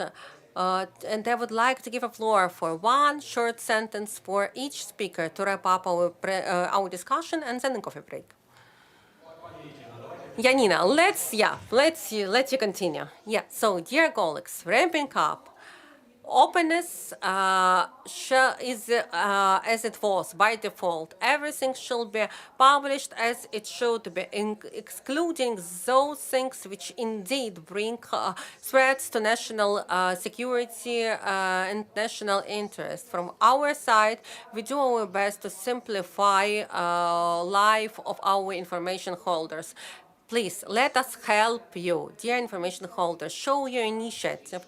Tell us what you need, that we have this data, we had a 3-component test, and when we finalize our methodology, I have this blue dream trying to actually to make this methodology as some kind of a normative act, in order to understand what is it, to know what is it, how it shall be done, and so on. We are ready to support you from all perspectives. Of course, we have the law, but it consists of three clauses, and everyone asks how it shall be done. That's why we are ready to support you as much as possible, but we need your active position, your readiness to cooperate, and we will manage to do everything.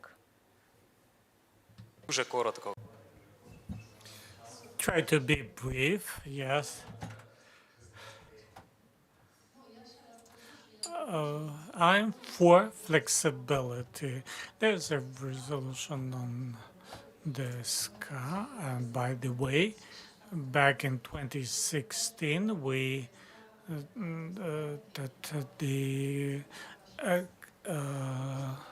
access level is reviewed. Just look into the practice and see what's happening around. Maybe Ministry of Digital Transformation provides training. I remember the time when with Zigat we were on the trip to Bulgaria, 2012. There was a study tour. A colleague from Council of Europe. We had 16 people, civil society reps, access to that was the access to information.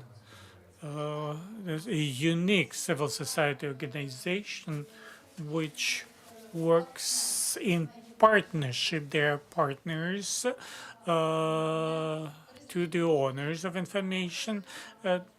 Does not criticize or creates protocol.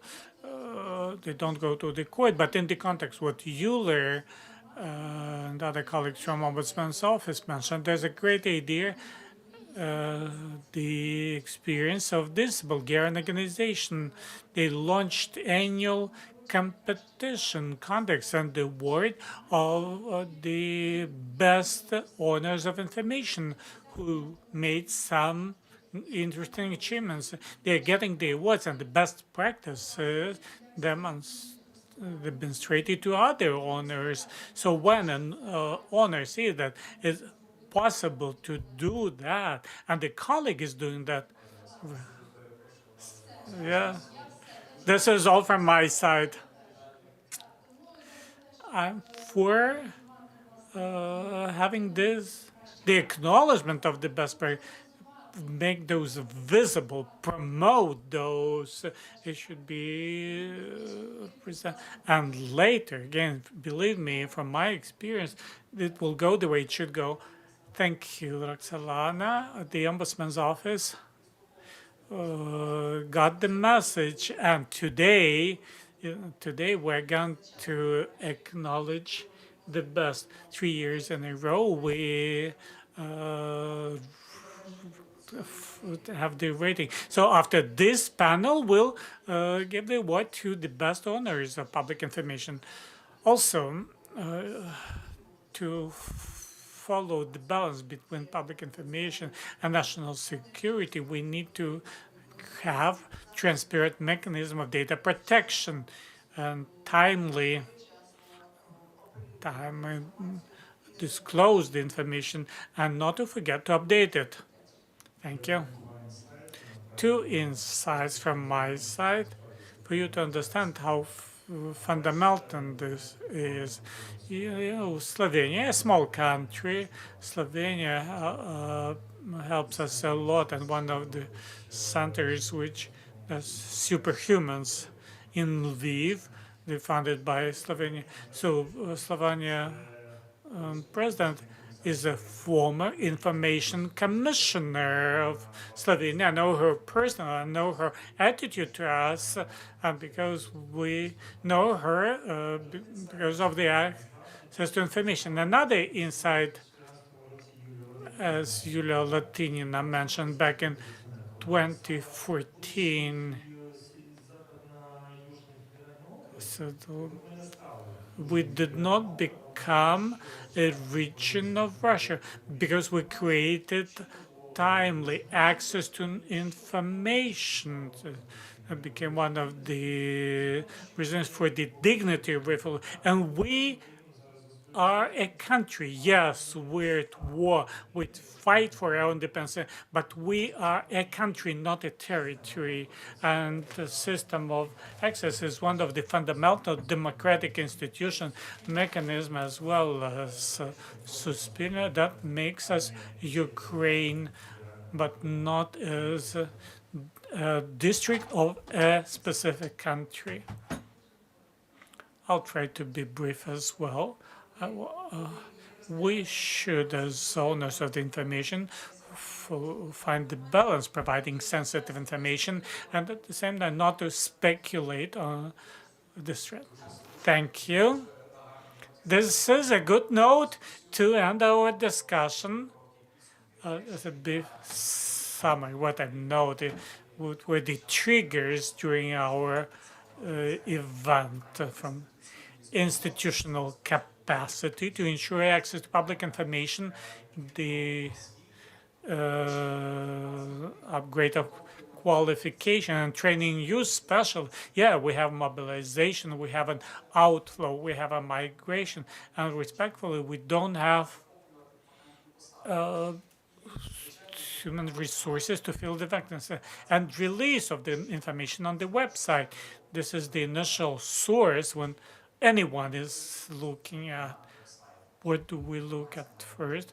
Website. So the information should be available, the official prefer. I thank to our speakers. Thank you, colleagues. Thank you.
Dear colleagues,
dear colleagues, please take your seats and let's proceed. Let's go for the closing session.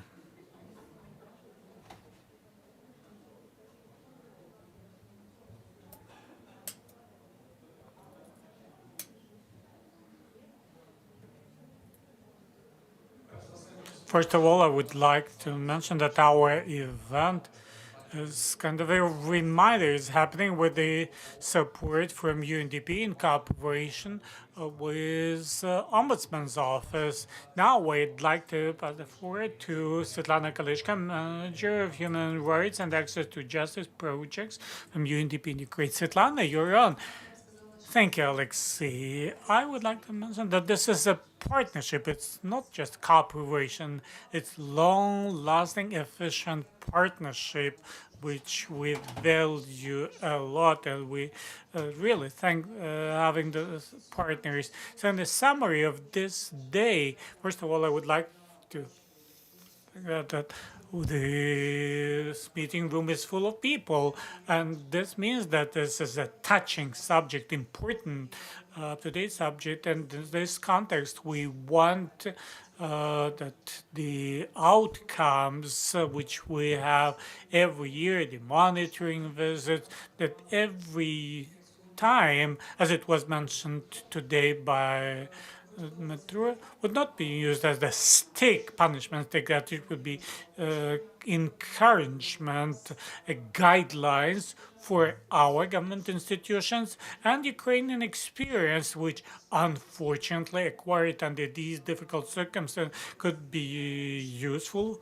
for other institutions which are not at the difficult, but for the response or use at any crisis situation. The crisis situation is not just a war. It could be eco disaster or any unexpected situation, unforeseen situation. So basically, I'd like to thank sincerely to all the participants of this event. I would like to thank the owners of public information who shared their experience, who demonstrated that basically not only rejection could be discussed, the acknowledgement, the prevention. I would like to thank media reps who are very often asked, why are you doing this? Why do you need these inquiries? But then they make inquiries and deliver important, useful information to the people.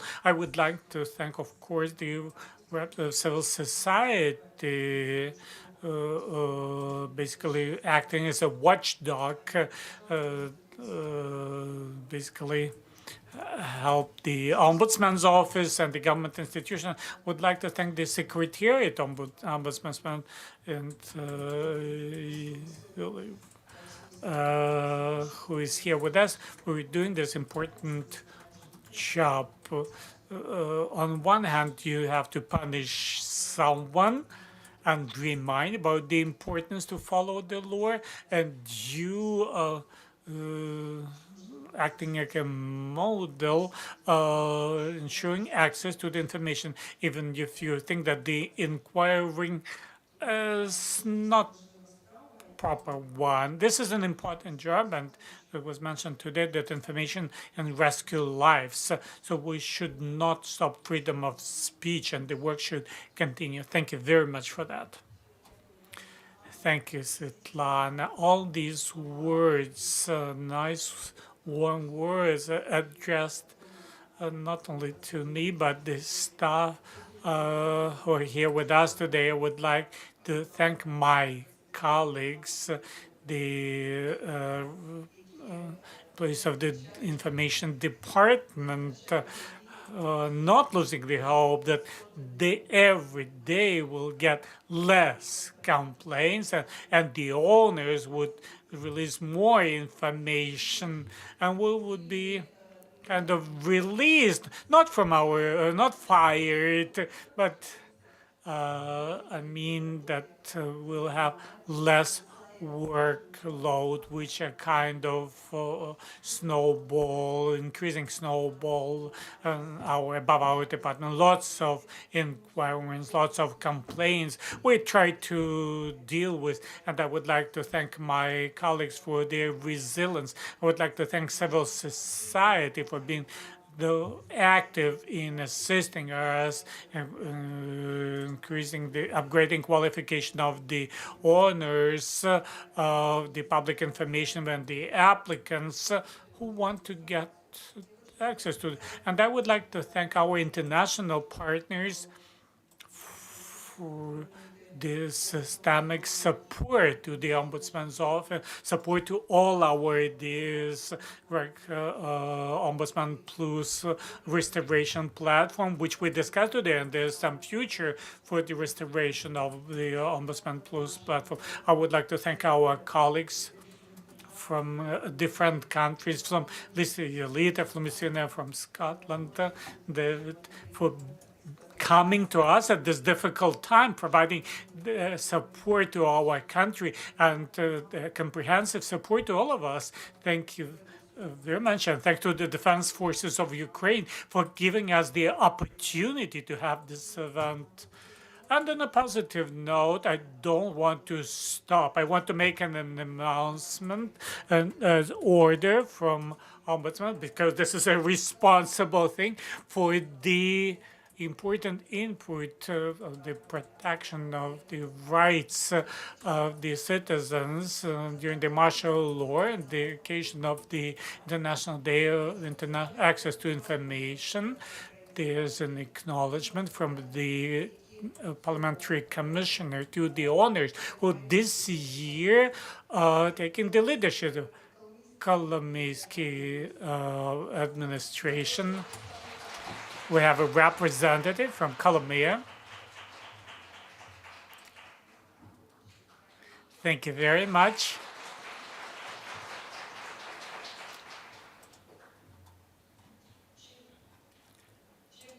Chernihiv Oblast Administration for their input, the protection of access to human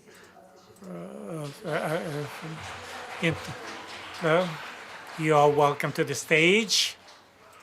Thank you very much.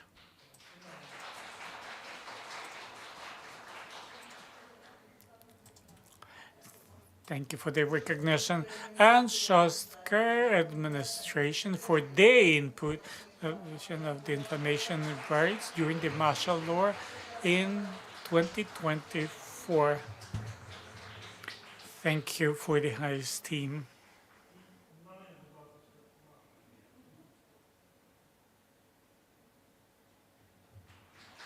Thank you. Glory to Ukraine.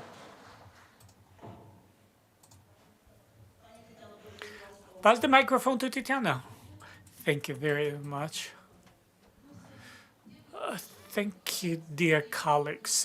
Actually, for me personally, it's an important event. Last time, this Miller conference with the parliamentary commissioner, with colleagues from the civil society, with the owners of public information, we had back in 2017. Yes, Svetlana confirms, because we got their support for that event.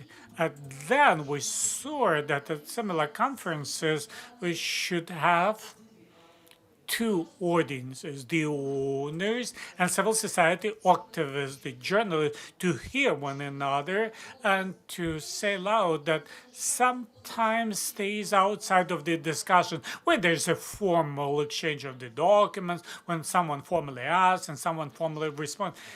Preparing to this conference, we, the authors, the expert community, which prepared, developed a draft of Kiev Declaration. You can find the printout at the reception in English and Ukrainian. I do hope that outcome of this conference, after we discussed application of three component test and timely release of formal information and the need to procedure to protect the information and institutional capacity, cooperation, and protection of the journalists, raising the awareness, international cooperation. All these issues we discussed, and we've heard your voices, your opinion. All of them would be finalized. We'll review the draft, and I think it would be publicly available soon, and anyone can join the declaration. As I mentioned today, at the morning session, first, it would be very important that our joint force, not only civil society, but the owners, would be heard at the international arena with you there, with other colleagues, I'll do everything possible to more ombudsmen, the information commissioners be familiarized with this document. It should be loud as our statement that access to the information does not make us weak, but otherwise makes us stronger, united, that we all support this general, universal, non-discriminatory, free, open and inclusive access to public information. Let it be our input. Several of you spent days on trains and airplanes. Those who made their way to Kiev to meet again, to feel that we're together, that we're united with one idea and we are able to promote it further. I want to echo Yulia's word. Thanks to the defense forces of Ukraine that we are safe here now. They are fighting for a normal life, and this is what we demonstrate now. One, we can have conference in Kyiv. We can talk about access to public information, not only be at the age of survival. And let's carry this slogan, "Glory to Ukraine." Alexei, over to you. Yeah, Tatiana, you know, after you, it's difficult to say something better and to compliment to what was said already before. Maybe a short comment on this declaration unites all unique experience of our country in the area of access to public information for the all years of validity of the law on access to public information. You know, we know very well how to learn from our international colleagues and partners, but at the same time, during this period, we have elaborated the whole range of our own solutions, how to act in the crisis situations. And this declaration is all about it, all about our lessons learned, about our novelties during these years, including crisis years, COVID years.